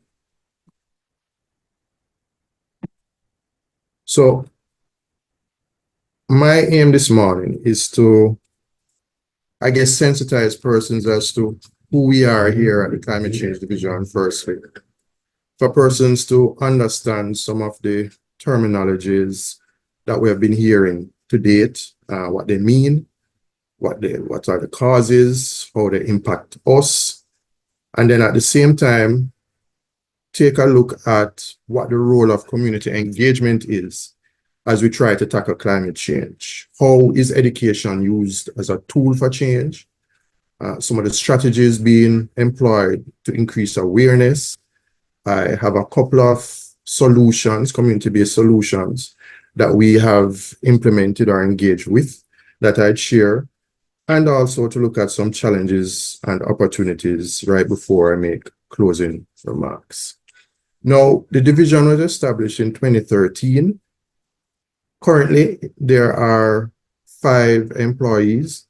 It's embedded, as mentioned before, in MEG-JC, which in of itself has multiple portfolio areas. And you see the list there: water, urban renewal, housing, forestry. We've been hearing a lot about activities in the forestry sector, spatial data management, the environment, climate change, works, economic policy, and investment. And I think maybe right away persons will be able to appreciate how each of these areas impact on development and on economic growth, and what the importance is of ensuring that the climate change mandate or agenda is also included in whatever activities is being pursued from each of those portfolio areas. Certainly, for instance, just a quick example, the drought that we have been plagued with, and the unavailability of water on some occasions is one prime example of the synergies that are important between the water sector and the climate change mandate. So we have a newly revised climate change policy framework. It was revised and promulgated as at March of last year. The vision of that policy framework: Jamaica achieves its goal of sustained growth and prosperity for its people with enhanced resilience and capacity to adapt to the impacts and to mitigate the causes of climate change. Now, there are 3 primary goals in that policy framework, and you would see me highlighting the last one, which fits quite perfectly with this policy forum that Mine has put on. The 3 are strengthening Jamaica's adaptive capacity and resilience, pursuit of low carbon development and enhance of access to mobilization of climate finance, and of course, the promotion of public education and awareness raising, research and technology transfer towards ambitious climate action. So we have heard the term climate change, but what does it really mean? The IPCC, which is the Intergovernmental Panel on Climate Change, also what we tend to refer to as the scientific arm of the United Nations Framework Convention on Climate Change, the UNFCCC, defines climate change as a change in the state of climate that can be identified by changes in the mean and or the variability of its properties and that persists for extended period. An extended period now is not just last couple of years or 5 years, but we're extended typically beyond decades, right? 15, 20, 30 years, changes over that period. And those changes are typically due to either some natural process. One prime example would be the eruption of a volcano and the gases that are emitted as a result of that, or persistent anthropogenic changes. This means now the changes that because of human activity has created some kind of impact on the atmosphere, or maybe because of land use change, right, which also plays a role as it relates to human-induced changes. Now, we've been hearing a lot, I think, about, greenhouse gases. And so I want to just touch a bit or quickly as it relates to what are the causes for climate change. And we have a list of 4 here. So for GHGs or greenhouse gas emissions, examples include the burning of fossil fuels. I think Elizabeth Emanuel spoke to it earlier. The transport sector and its impact, the fact that it's burning either gasoline or diesel oil, and then the gases that are generated as a result of the burning of those fuels. The burning of coal as well, and the burning of natural gas also contribute to the various gases, the CO2s, H2Os, and so on, that are deemed and termed greenhouse gases or greenhouse gas emissions. There's also land use changes, and some examples would include our move now or push towards urbanization. I think another speaker also touched on it. Increased infrastructure development, and sadly deforestation as well, the clearing of forests for all kinds of different activities, whether it's agriculture, urbanization as well. There's intensive farming methods that also has an impact on the change in the use of the land area. And these could include livestock production, the use of synthetic fertilizers, which often emit or release methane, CH4, which is also a greenhouse gas, and also very potent. And then there's also industrial processes, manufacturing processes, mining activities, and other activities that release GHGs and other types of pollutants. I think NEPA would have touched on it a bit, into the atmosphere. And then there's waste as well, the improper management and disposal of waste, particularly solid waste, which contributes directly to GHG emissions through the generation of, again, methane from anaerobic decay of waste, particularly as one example in our landfill.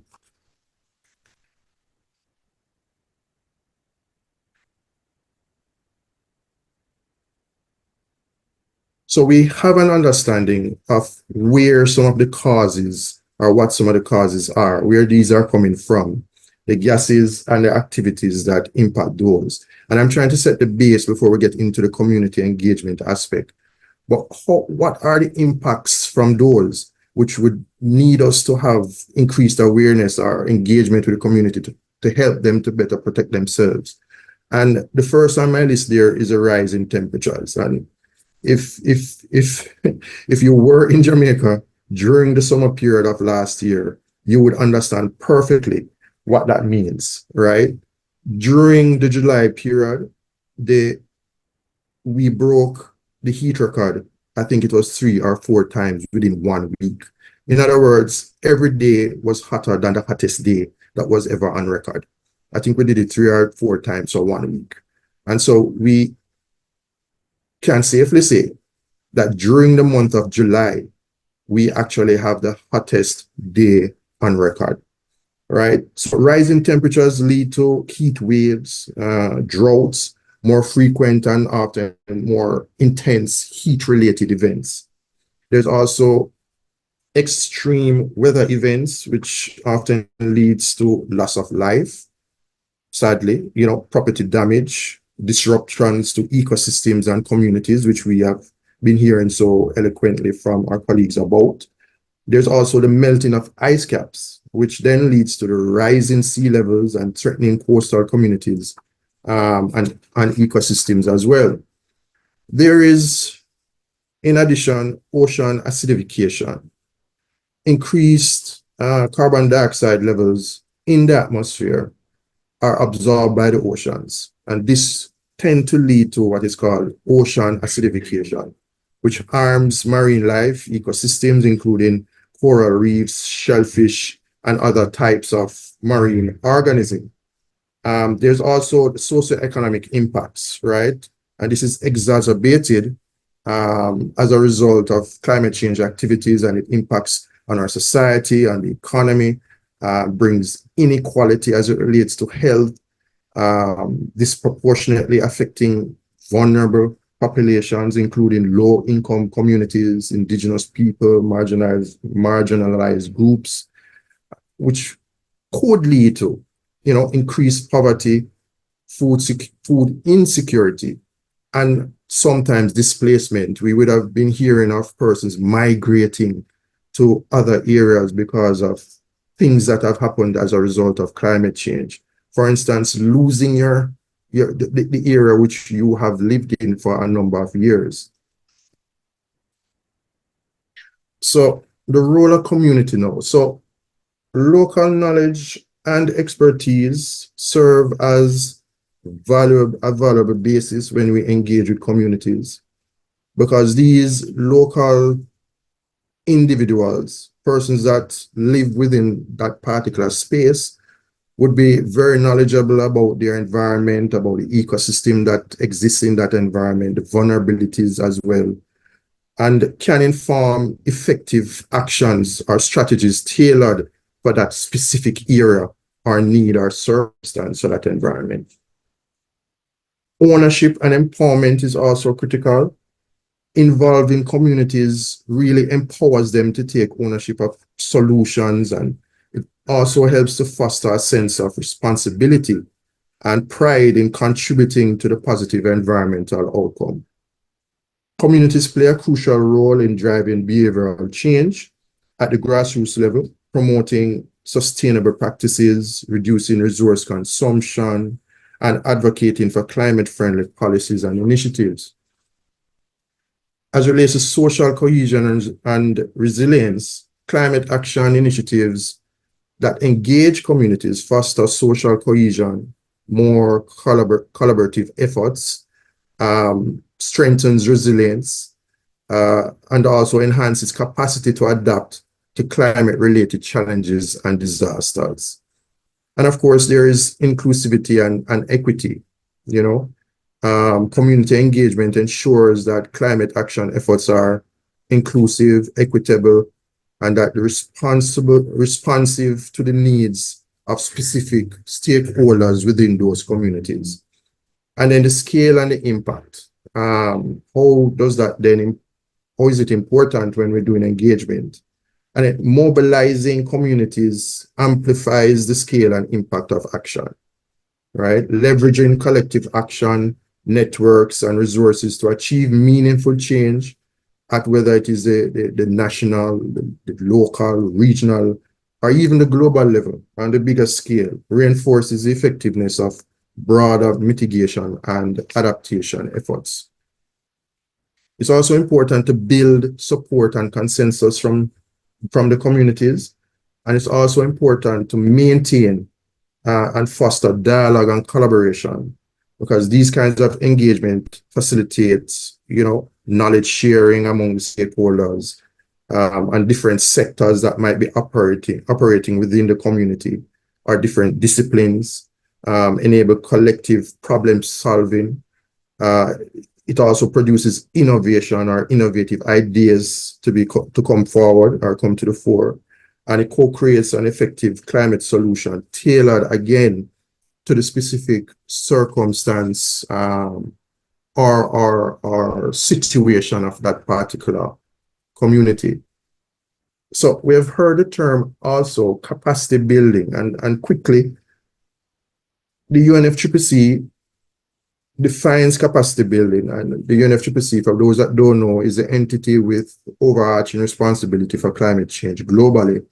The process by which individuals, organizations, and institutions enhance their ability to identify, plan, implement, manage, monitor, climate change initiatives in order to either mitigate or adapt to its impacts, contribute to climate change mitigation or adaptation actions, and at the same breath, promote sustainable development. And I found this quote, and often when I'm doing these types of presentation, I go back to reflect on it. And the quote reads, "Nothing happens until the pain of remaining the same outweighs the pain of change." Nothing happens until the pain of remaining the same outweighs the pain of change. And so there are various, ways and avenues and tools, and education is a very prime one to encourage change within communities. And so awareness and understanding, education increases that ability as it relates to climate change, because it then sensitizes persons as to the causes and impacts and possible solutions based on that situation, while at the same time fosters informed decision making, especially at the policy level, when we need to sign off on a particular activity, whether it's a project or a program or initiative in that area. Education as well builds skills and capacities within these communities, and it helps them to then enhance their ability to be more resilient to climate change impacts, because then what you're doing is equipping them with the skills and the resources to be able to do that. And then there's also promoting sustainable lifestyles. A simple thing like walking instead of driving. Well, I guess that depends on the circumstance. But that in of itself creates a different type of lifestyle habit, and also preserves a healthy environment, not only for you, but for the environment in general. So education promotes sustainable lifestyle, because then you'd be aware of what the causes are, what the impacts of those causes are that you may be contributing to.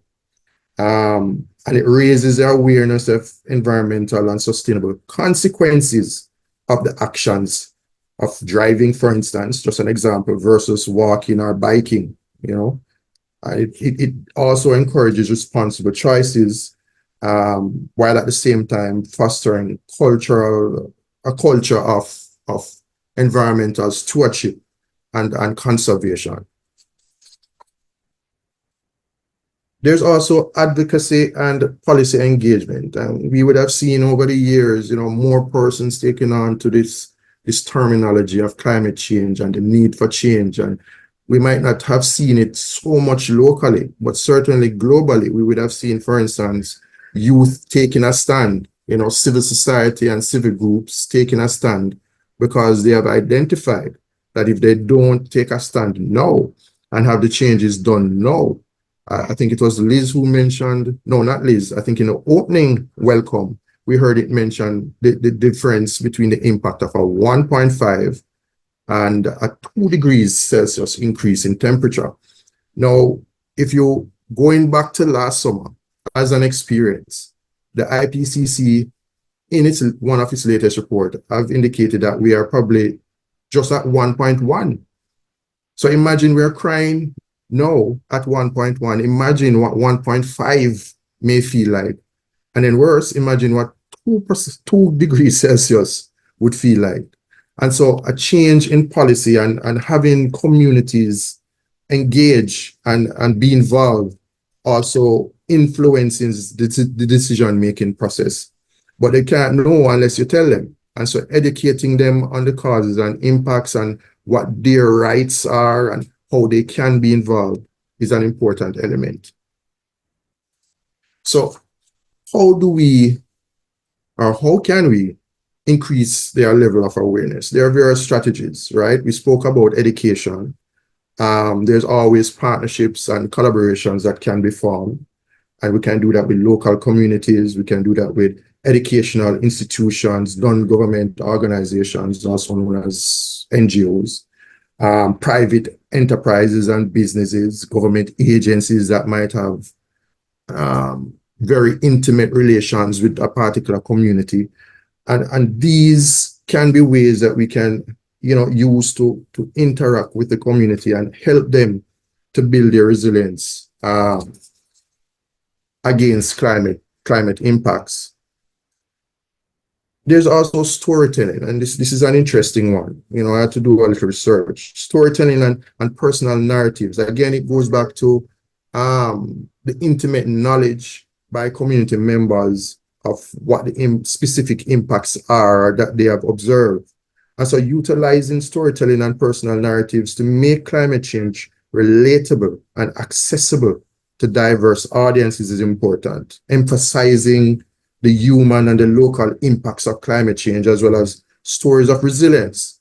Because what that then does is give hope that, you know, there are solutions that are workable, that are out there, that maybe with a little tweaking are adaptable within that particular community, and that the community should be engaging and should lead the way as it relates to the implementation of those solutions.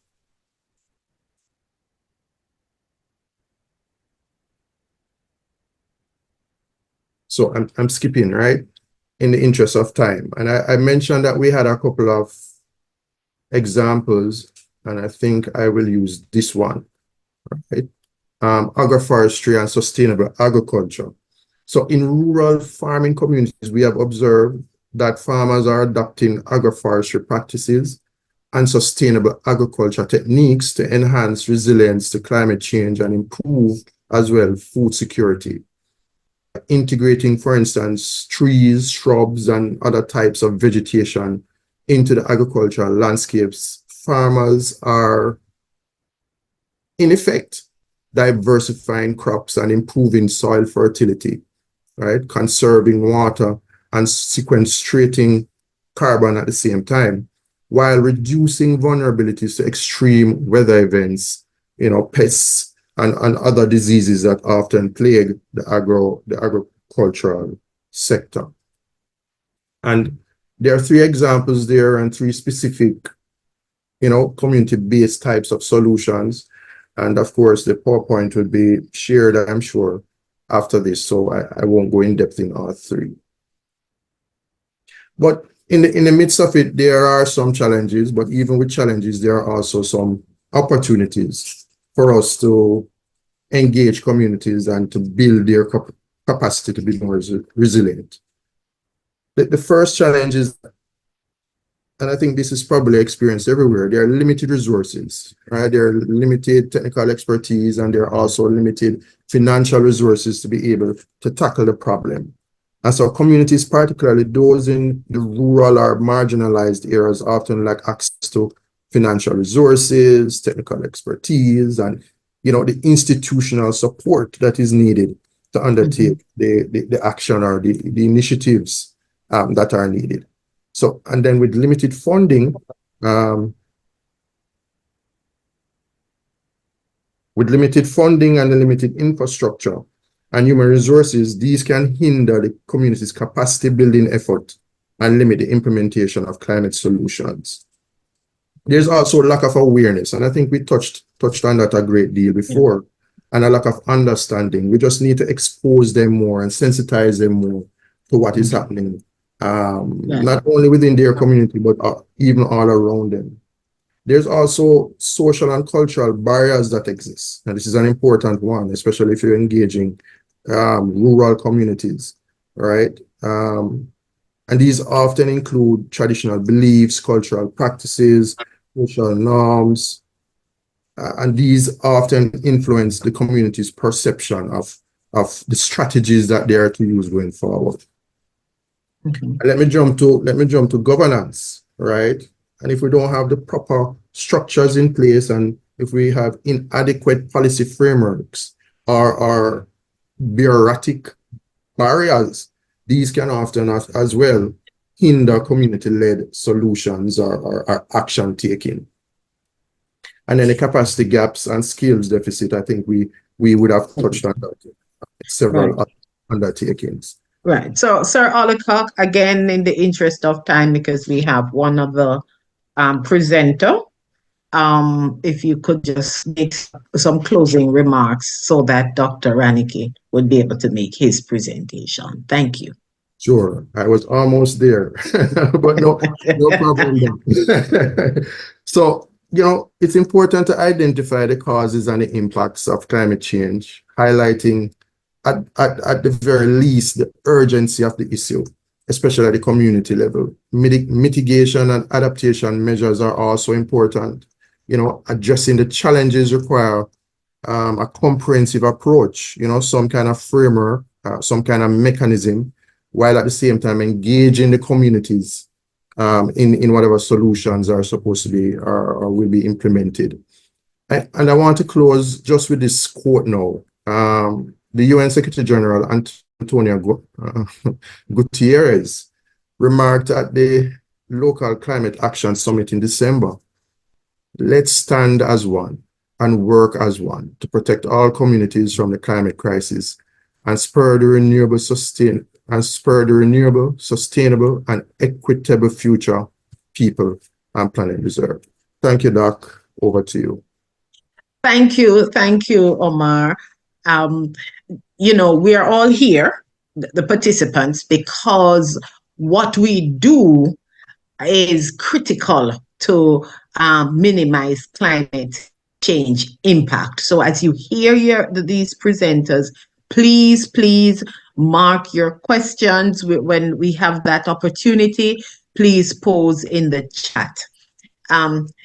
Dr. Dale Rankine, I hope I'm pronouncing your last name correct. Please forgive me if I'm not. He is part of the climate change study group at UA-MONA, and his research interest includes climate change impact, the modeling of climate change impact, which is very important. He's very passionate about what he does, particularly looking at building resilience in the agricultural sector. So, Dr. Dale, over to you, and thank you for your patience. Thank you very much, Madam Chair, Professor Archer. I appreciate the opportunity to be here and to share with your wonderful team. And I want to especially thank Mind for hosting this forum. I think it's a very unique and important one as we try to navigate some of the challenges that we face as a country. Today, I'm going to try and be very brief and just to present to you what I think are some critical issues that are germane to building an agricultural sector that is resilient to climate change, particularly looking at farming practices and water resource management. I want to focus on three key themes that I want you to remember. Number one, the context, which showcases what are some of the inherent vulnerabilities that we have in the sector. Two, what are the challenges that we have, specifically zeroing on the change in climate. And three, some changes that we may need to ponder, both in terms of our practices, policies, and our priorities. So if you remember nothing else, these three things, if you can remember the three C's, the context, the challenge, and the change, then I would have done a job that I was asked to do. So agriculture, as we know, is a very climate sensitive sector. In the Caribbean and pretty much in Jamaica and pretty much everywhere we have this rainfall climatology where you have two peaks of rainfall, which is called a bimodal rainfall pattern, where we typically have a primary peak historically in May or a secondary peak and then the main rainfall period in September, October. Now, in between these two peaks, there's what is called a midsummer dry spell or midsummer drought. And what is important is that the timing and the spatial extent of this drought period impacts agriculture in a meaningful way. Many farmers will grow quick cash crops in the early season in the hope that they can then go out big in the primary rainfall season. Because of course most of our domestic production is not served by irrigation, drought mitigation is very limited in that regard. Also, our farms are susceptible to flooding as well. So it's not just the whole notion of drought, it's flooding. And the main problem we have is that many of the farmers or the farms are on small holdings, typically less than 5 hectares, and they're open field. I mean, there is some investment now in protected agriculture, but that is still in its infancy for the most parts. And there's a high reliance on what I call manual means of production and optimization. a number of the practices are unsustainable, and I'll explain what I mean by that in just a tick. All right, so this gives a snapshot of what some of the challenges that we have. What are some of the practices? Number one, many farmers do not practice soil conservation. We tend to have a lot of production that is done on lands, and it's done over and over. We sometimes have the bioaccumulation of pests in the soil, and that causes significant breakdown. We also have an overuse of agrochemicals, including pesticides, fertilizers, herbicides, and so on. And a lot of times, the way that the farms are cleared for production, is done in such a way that we just cut down the trees that are there. Some of them are very, very important for binding the soil and for preserving the integrity of the soil. And that is just done. In other cases, we just do burning. And so that is a major, major problem that we actually have.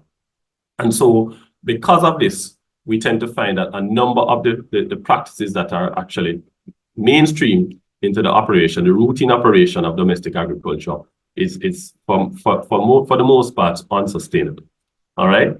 So what can I say from this very first context here?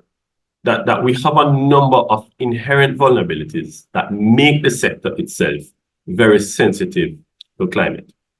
Now, the sensitivity to climate tells another story, because we rely on a particular regime to tell us what normalcy is. And once the norms begin to change, then it creates a challenge for us. What do I mean by that? I think the previous speakers have pointed to the changes that we've actually seen already. So we know it's getting hotter. And it's not just getting hotter in Jamaica, it's getting hotter all over the Caribbean. And I think everybody understands what this means.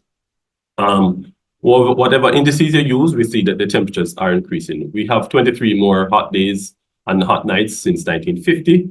Our summers tend to be getting longer. And everybody, and Omar, thanks for that excellent presentation, and Liz and all the other presenters as well. Not only that, our rainfall is more variable as well. So when it's dry, it's very dry.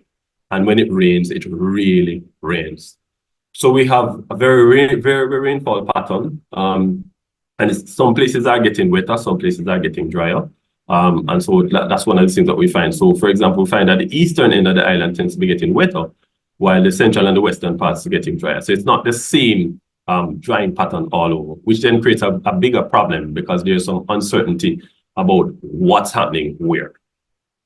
We're also experiencing higher sea levels, and that was shown in the presentation, excellent presentation on what's happening at Hellshire. And we're also seeing more climate extremes. One of the bigger issue that we have as well, for example, we had two major region-wide droughts in 2009, 2010, and between 2013 and 2016. This prompted some very serious discussions about what we needed to do, and we needed to have some kind of drought mitigation initiative. But as soon as the rain started, everybody forgot. It was at the level of the heads of CARICOM. But then that fell on deaf ears after a while. And I think this kind of episodic kind of planning is something that is itself unsustainable. We really have to start looking at programmatic activities and actions that can help us to move forward. But the change in climate also needs to the change in weather and climate extremes. And so we have a big problem. If you look at this this graphic here on the bottom left-hand corner, it actually shows that we have seen an increase in the number of intense hurricanes, categories 4 and 5. And several times the intensification happens overnight. So you go to bed one day and you hear that there is just a tropical storm out there. And by the time you wake up the next morning, it's category 3. And by the time it gets close to Jamaica, it's category 4 or 5. Now, why is this important? It's important because if you look at the next slide, you will see that there's an inverse correlation or relationship between the recurrence of a severe weather event and what we call agricultural productivity, this API index, which shows how well our agriculture is doing. And as you can see, whenever there's an event, you see that there's a dip in our productivity. As soon as we recover from that, and another event comes again, we dip again. So here there was a flood event here, nothing happens, we're going very well.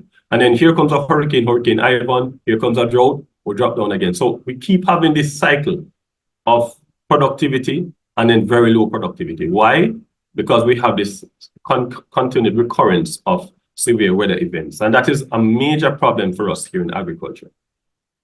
Now, apart from that, I mentioned the fact that we are very reliant on what we call rain-fed agriculture. All right. Now, this rainfall map is the latest by the Met Service, 1971 to 2000. And anybody could probably make a very well-educated guess about rainfall. If you look very closely, you could see that we have 4 main rainfall zones. All right. But even if you didn't know that, you could see the darker color show where we have more intense rainfall. You could see over here the Blue and Rankine Mountains. Over this side, this is a cockpit country. All right, then we have a large swathe of our, what we call interior regions, where you have another rainfall zone. And then you have towards the 2 coasts where rainfall tends to be pretty low. Now, why is this important? It's because some of our key production areas are located in some of the drier regions in Jamaica. And here are the rainfalls. So this is taken from the State of the Jamaican Climate 2019 report.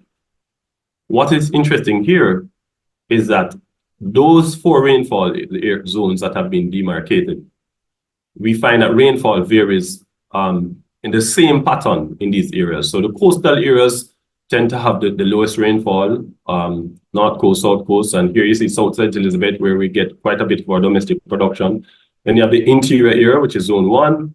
You have the cockpit country over here, which is zone 3, and you have the you have the Blue and Rankine Mountains over on zone 2. All right.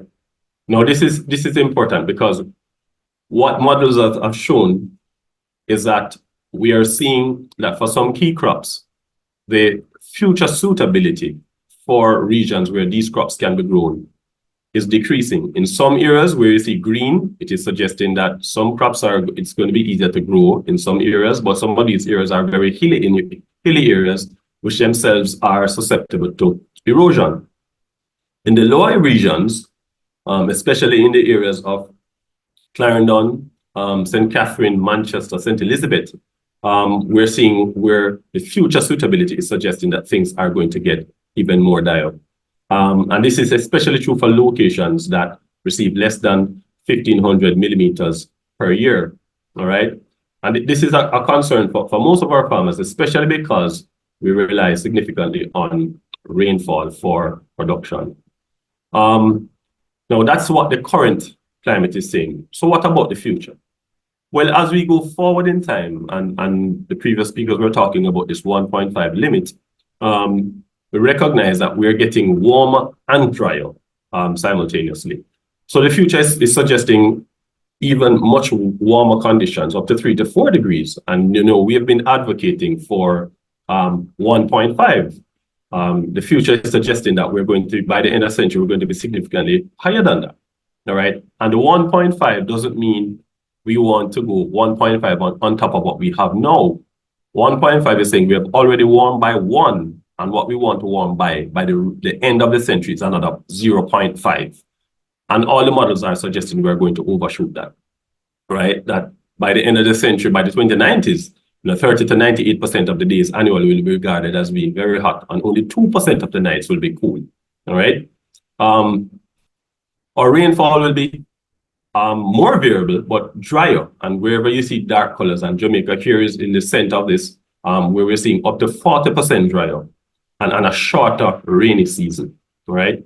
Now, what is interesting as well is that we've begun to see some of these changes. For example, I mentioned when I started the presentation that our bimodal rainfall pattern shows that May, June, we get slightly less rain than what we get in September, October, which is our main rainy season. In the last 25 years, that change has slightly reversed. That pattern has reversed, where we're getting more rainfall now in May, June than we do get in September, October, which has implications for the kinds of cropping seasons that we need to have and some of the changes that we may need to ponder. All right. Okay. The future is also suggesting that we'll be getting more intense hurricanes. Now, I want to point out that the science is still inconclusive regarding the actual number of hurricanes that we will get. But what is sure, and what convergence is on, is that we will definitely have more intense hurricanes. So even if the numbers remain the same, we'll certainly have more intense categories 3 and above. And that has significant implications for for agriculture, all our socio-economic sectors for that matter. All right. So let me show you just something here. For example, just looking at the occurrence of droughts, and droughts go by severity: moderate, extreme, severe. And the suggestion is that as we move forward from 1.5 to 2.5 degrees, for example, we see an increase in the number of moderate droughts that we have, the number of extreme droughts, the number of severe droughts. All right. And the percentage increase total is at the bottom there. So we're seeing a marked increase in the occurrence of drought. And this has significant implication for us because a significant portion of the crops that we have are not drought tolerant for the most part. All right. But I want to also mention the forgotten stepchild of agriculture, which is livestock. And here we see an increase in the occurrence of heat stress. Now, what we have done is to superimpose here what the current stress levels are. All right. And this is what is called normal heat stress at these levels. So this is what is called a temperature humidity index, or THI for short. And what we're seeing here for chickens, right, moving forward in time, this blue line here shows what is the current level, right? You can see at 1.5, that's a purple line. At 2 degrees increase, that's the dark red line, or whatever it looks like, or scarlet on your, and then the bright red shows what it will be at 2.5. The pattern is the same. What we're seeing is that even in our cooler months, right, we are seeing that there's going to be an increase in heat stress. For ruminants and pigs, we're seeing that for the most part, every month in the future, our livestock is going to be facing extreme levels of heat stress once we move beyond that 1.5 threshold. And even now, they're facing very, very high levels of ambient heat stress, all right? And that has implication for the protein that we'll get from animal as well, all right? So this is a major, major concern for us. So the challenges of the changing climate, it is going to pose even greater challenges, and we are going to have to find inventive and innovative solutions that can address both the current needs and the future ones, all right? So in the last couple of minutes that I have left, let me share with you what I think are some of the changes that we may need to ponder. All right.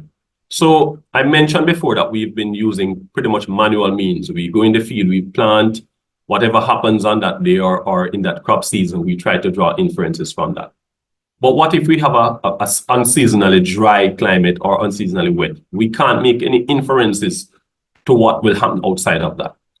But there are tools that are available. There's crop simulation modeling, for example. This one is it's called an FAO aquacrop model. And if you can look on the panel on the left-hand side, you will see that among a number of different things, you can actually alter your irrigation regime to see what type of irrigation you could use. For example, if you're talking about water management, you can change the timing of your irrigation. You can change the amount of irrigation that you actually provide.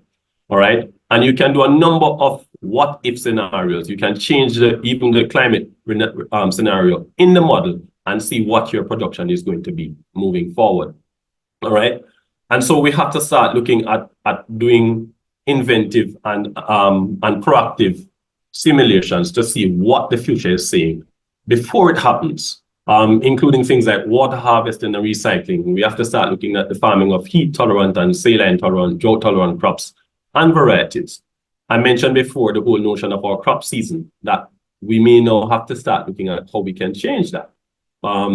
We had a situation just recently in one of our islands. A shipment of banana was returned totally untouched from the United Kingdom. And it came with a simple message: the bananas are too curved. Turns out that they asked the University of West Indies to do the research. It turned out that the bananas were too curved because the amount of water that it receives in the ripening phase determines the curvature of the banana. And the farmers were farming at the same time, not recognizing that the rainfall pattern had changed. So alterations in our cropping season is absolutely very important, all right? We have to look at the kind of tillage that we do. Can we change the tillage portfolio and not do this total erosion of the vegetation just to settle a couple crops or livestock? Organic farming, composting, all of that is very, very important.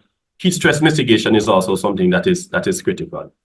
I want to say, though, that modeling, I'll agree, it does have a steep learning curve, but what we have tried to do at the University of West Indies is to create an online portal. And I can just give you a very quick, if my thing will, here we go. Okay, so a very quick and dirty picture of what we have.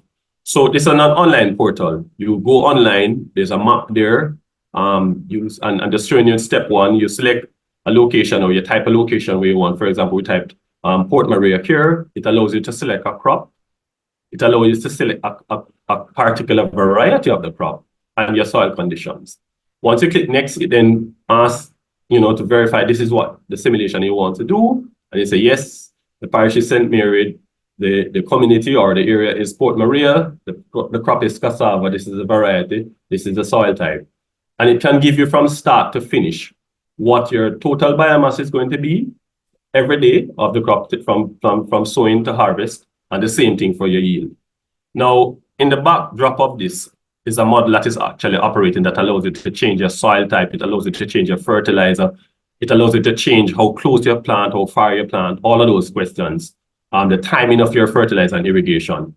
And so it can give you a proactive way of determining whether or not you can even get any meaningful production from this particular crop, even before you actually dig the ground. So there are ways and means that we can actually do this before we waste a lot of money investing in crops that will not grow. And we don't have to wait until we farm to see if things are going to work well. There are proactive ways that we can do so. In terms of policies, I think we have to start ensuring that we have the incorporation of climate change in our considerations, both at the front end and throughout the programs and projects. I know that Vision 2030 has tried to do that, but I still think that there is greater need for us to have that incorporation. We may have to start thinking about production zoning to take advantage of the conditions that are most favorable for the optimal production of crops and livestock. There are some crops that will not do well in some locations, but we still continue to plant there. The whole notion of crop insurance, and we're doing a couple projects now in 6 parishes, and we find that most of the persons have no access to insurance. They have no means by which they can cover the risk associated with farming, and that's a very risky business. I know in the States, for example, they pay the farmers not to plant at certain times to control the price. And there are lots of incentives that's provided. I wonder if maybe what we could do as an encouragement is to provide even preferential access, even if we cannot provide finance for goods that are sustainable produce. This may just spur some interest in it. In terms of our priorities, I think we've been having a reduced budgetary allocation for agriculture for the last, I think, 20-25 years. We need to start investing in agriculture, I think, in a significant way. We have to fund applied research and innovation, right? This can help us to have disease-free planting material or more resistant planting materials so that when you go in the field, you don't have to be using so much chemicals on the produce, which then has an implication for the biosafety of the produce themselves. And of course, we have to prioritize training and collaboration. There's no way that we can do it on our own. There are many persons that have already leapfrogged and have technologies that have been proven that work. I think we can actually partner with them and have a wonderful time. We can also learn from other persons that have actually done well as well. So to conclude, the 3 C's, the context, agriculture has some inherent vulnerabilities that make the sector very climate sensitive. We have a challenge that, climate change itself is going to pose greater challenges for agriculture. But I want to suggest that there are alternatives that we have. We have to change our practices, our policies, and our priorities to give us a fighting chance. And Madam Chair, with that, I want to thank you. Thank you, thank you. Thank you, Dr. Dale. All the presentations, I know the participants will agree with me, the presentations were on point. Excellent, excellent presentations. And as technocrats, I know that, lots came at us, and we are eager now to have the discussion. But just to help me understand, Dr. Dale, what's the issue with the curved banana? I'm from St. Mary. I know a thing or two about bananas, but All right, so let's answer quickly. So typically in most of our islands, we tend to farm. Banana is one of those crops that grows across calendar years, right? But as you would expect with most of these crops that are grown, sugarcane, banana, export crops, we tend to farm them at a particular time. And we say this is the season for it. But the season, as you know, is really linked to the rainfall production. So what was happening is that the farmers were farming at the exact same time every year. And in that particular year, there was a drought.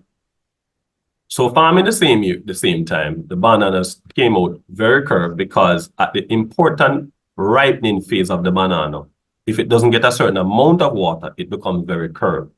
The converse is true for sweet potato, interestingly enough, right? If a certain time when the sweet potato is ripening, if you give it water, it actually buckles and it doesn't go very straight. So this is a dichotomy there. So it turns out that they harvested the bananas, they sent the shipment, but of course there are certain market standards that you have to meet for the UK market. And that one of the requirements is that the banana can't be too curved. So the entire shipment was sent back. So you could understand the government had to take back the shipment, got no money for it at all, and then had to find a way to meet the need. Yes. Yeah, thank you. I hope we have colleagues from RADA and from the Ministry of Agriculture here, because what you have just presented, I know is quite useful information. Just to let you know, we've also posted information in the chat where you can get further and better data and examples based on the presentations that we have made here today.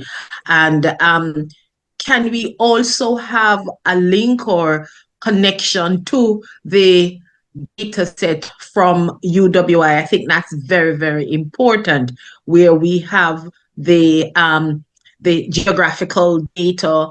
And one of the things that I know as a policy person, I'm always struggling with, where do I get current data? So I'm very, very happy to know that UWI has this mechanism where we can look at not only rainfall, soil, and other variables to yield results. So if you could post that in the chat as well, Dale, we would greatly appreciate it.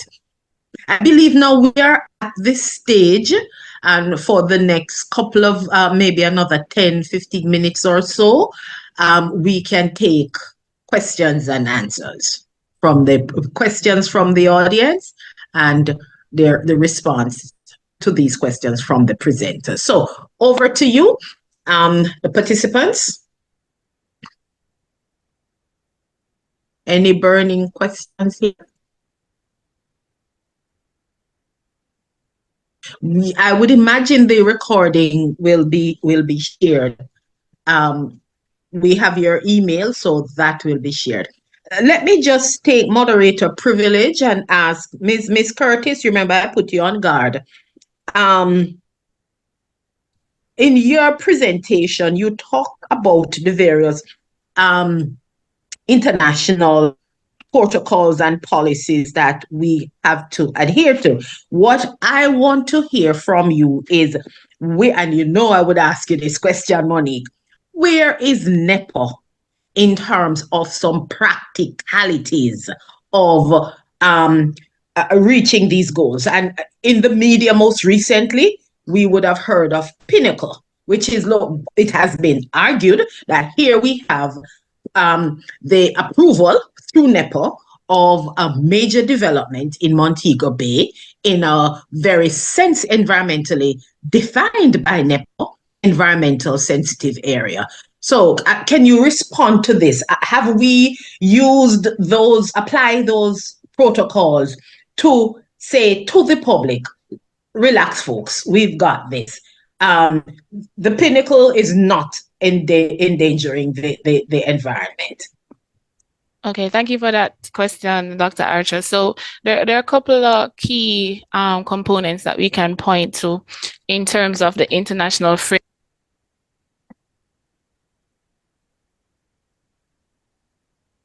Seem to have lost you. Please, we're not here. I'm not hearing you.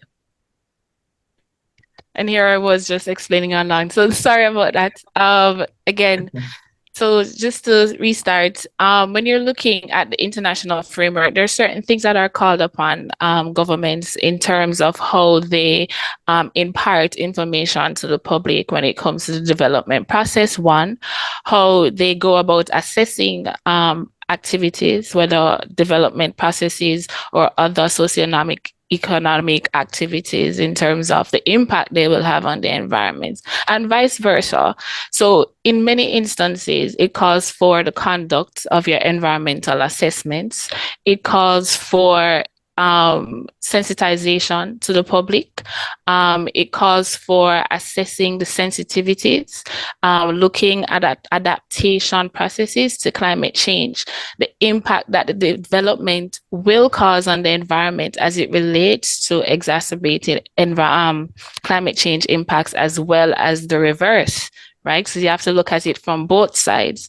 So in the assessment of development activities, we have to look at one, the environmental framework, based on the recommendations and best practices on the international space. And we have that embedded in our environmental activities. Some require an environmental impact assessment based on your screening processes, and others that would only require an environmental impact assessment, but still consultation with the local community, your practitioners within that space, because we do have, for example, that particular location that you mentioned, the Montego Bay Marine Park. Right, that acts on the behalf of the Natural Resources Conservation Authority in managing that space. So consulting with them, looking at consultation with the National Fisheries Authority as well, because you do have fisheries sectors and players within that space, as well as the importance of the marine park as a fishery nursery. So all of that is embedded in the consideration process for such a development. And again, it is in line with the international best practices, because we do pull from that in terms of the processes that we have. Okay. I see that as a question being posed in the public domain. So perhaps NEPA could respond to indicate that this was done so that we're all satisfied. Because I hear a number of NGOs and community residents asking that question, but have not seen, I'm not sure if others have done so, but have not seen the response from the agencies with responsibility to respond. I don't see them responding so that we can be assured that the requirements for approval was followed through. Understood. Okay. Any other question? Another thing that I have noted, how readily available, and I'm just throwing it out to the public here. We've seen Dr. Rankine presentation as technocrats, as public officers. Do we find that this data is readily available and we are able to access and utilize in our daily decision making? Just a show of hands or thumbs up from the audience if this is the case, or all of this that Dr. Rankine has presented is relatively new. Anybody? This is the first time we're hearing about this particular data set available through UWI. Dr. David, look like you have to come back again, because I'm not seeing any show of hands. This is new to most people. Interesting. Yes? It's interesting though, Madam Chair, because we've presented this before several times. I mean, we had forums where persons from the ministry were there. In fact, the motivation for it came from my PhD that was done way back in 2014. And I recognize that there were problems because right across the Caribbean, we don't have varietal information about yields. You have values. And so we found that, you could have the same crops being planted in the same location with the same amount of water, same amount of fertilizer, but you have significantly different yield. And so that is what we were trying to do. But I just want to point out that the tool that is there now can be expanded to up to 40 different crops. I mean, we just got funding to show proof of concept that it actually works. We did the miles for cassava, which is there, and there's Denon and Geddes deserve a lot of kudos for this, and the EFJ. But there is so much more that can be done. And when you look in so many other parts of the world, they are way ahead of where we are now. So I think, the information is there. Anybody needs any further information, I've posted the link in the chat. Thank if you. anybody needs any further information, we're more than willing and ready to help and serve. Thank you. Liz, if you were to give an overall assessment of where we are as a country in terms of our EAB or EBA or eco-based assessment, eco-based adaptation, particularly in the land use planning and decision making, which that's my area. What feedback would you give us? Where are we, and what do we need? What else do we need to do? I think I'll answer that simply to say that there is so much more that we need to do. There is so much more that needs to be done. I mean, if we were to do an assessment of, say, our urban centers, are we really seeing green corridors? Are we really seeing a great thrust or enough thrust in terms of urban forestry? Are we looking at some of the developments? I mean, it doesn't take an EPA specialist or anyone to see that several of the new developments as we drive by, token palm tree. Are our architects looking at, are we promoting, is government promoting, and I don't know which agency it is, maybe it's NEPA, maybe it's somebody else, but we talk a lot, but are we really talking about green spaces? I mean, like urban farming, we talk about, we're talking about it, but, I think it requires a lot more effort. A lot more drive. Are we looking at green walls? I mean, yes, we see them. I mean, I can give an example. I mean, because this is the truth. I mean, AC Hotel, it's hip, everybody's taking by the green wall, but the wall isn't green. It's artificial turf. Yes, right. So how do we get there? Which one of the, I don't know, maybe NEPA can answer this because they see some of the designs, I guess. Are any of our new developments going up on Charlemont, going up in Northbrook, going up on Russell Heights? There are several. Do they, for example, have they incorporated the concept of green roofs? Are people more in tune with, small gardening practices? I mean, yes. I have my little herbs out there. Well, I mean, clarify, the little rosemary and that kind of thing out there. But I mean, can I do more? Where am I being encouraged? And so I think that, I keep thinking about Barbican and the road. That was a new development. It was a great opportunity. It would have been a great demonstration project. We didn't utilize that. So I think generally there is so much more that we can do. We need to support NEPA. I mean, it's not just about NEPA giving the go ahead, but our private sector, our EIA specialists, it really needs, if we want to get this climate thing right, it's not just UE, it's not just NEPA, it's not UTEC, it's everybody playing that sort of part, and it's really sensitizing so much more that we need to do.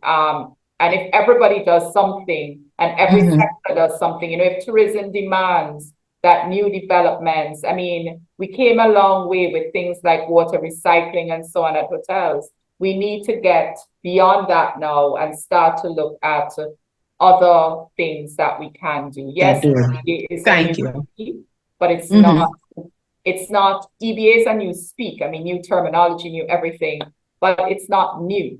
It's stuff that, has been around that we really can do. So I'll Yes, answer it yes, that way. right, yeah. And Chair, if I may add, Mhm. because the points being raised by Mr. Emanuel, it needs to be emphasized, and it's at all level. There needs to be a greater political will, yes. But consumers, right? When we have the discourse with the developers, the private entities, what they will point to are the constraints associated with the cost. But we have to find a way to promote and educate to create that linkage between the ecosystem service and the functions that are offered by having these spaces incorporated in your planning aspect of your development projects and having it planned ahead of implementation so that we're not coming in at the back end talking about costs. So there needs to be greater promotion of the opportunities that exist when you're already hiring your landscape architects to incorporate these considerations in your development activities.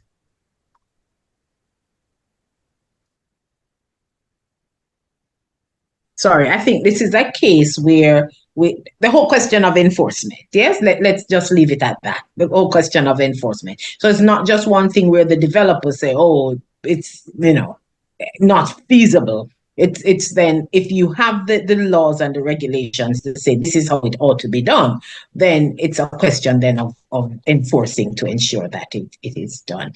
I'm not seeing any other questions or comments in the chat.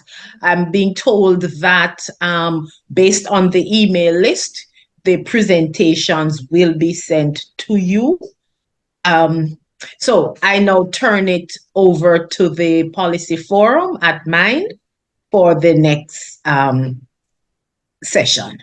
Thank you very much for your attendance and participation. I don't know if there's anything else that is required of me.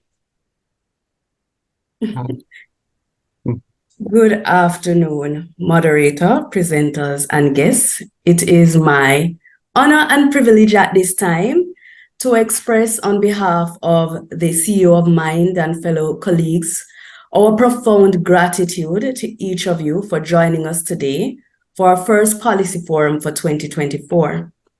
Indeed, this forum could not have happened without your presence. At each policy forum we host, we are humbled by the support and rich dialogue. The forum provides a safe space for the exchange of information that results in an improved quality of policy, thought, and behavior change. Mr. Frankson, you're welcome, and opening remarks laid the foundation for the important discussion on climate change and gave us the charge to become champions and committed advocates for our environment. The image of our beloved Hellshire was enough to shock us into action, I hope. Miss Elizabeth Emanuel, the views shared on revitalizing and safeguarding Jamaica's ecosystems, building a resilient tomorrow in the face of climate change was truly eye-opening. You reminded us that environmental quality is inextricably linked to economic and social well-being. Thanks to your presentation, we see that there is still hope if we are committed to bettering the quality of life, not just for ourselves, but for the generations to come. Policymakers, technocrats, and citizens, there is more we can do. Let's commit to making the needed change.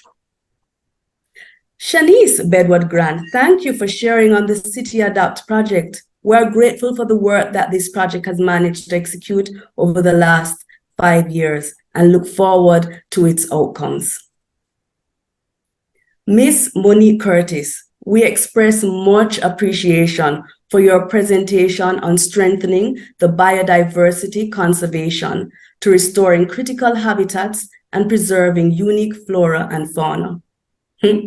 Thank you for reminding me that lizards too are important as they act as seed dispersers. So next time I see them in my home, I'll have a different view about them. You outline the gaps and challenges in biodiversity conservation and the critical work being done by NEPA and partners, and we are truly grateful. Omar, Alcock, your presentation on the importance of increasing awareness and capacity building through community engagement and education initiatives was very informative. Thank you. Dr. Dale Rankine, the critical issues shared relating to fostering a climate-resilient agricultural sector was significant. The 3 C's, context, challenge, and change, was well received. See, I learned something, Dr. Rankine. Professor Carol Dean Archer, thank you for your excellent job on moderating the policy forum. Your knowledge and skills assisted the smooth running of the forum and our commitment to time. Thank you for making yourself available for this dialogue. In closing, it would be remiss of me not to acknowledge and salute the members of the MIND team that have worked assiduously to ensure the event was a success. Thank you all very much. Ladies and gentlemen, have a great rest of day and weekend. Spend some time over the weekend to see what changes you can make to ensure a more resilient Jamaica. Without knowledge, action is useless, and knowledge without action is futile. You have been armed with the knowledge. Let's ensure we act. See you at the next Mind Policy Forum.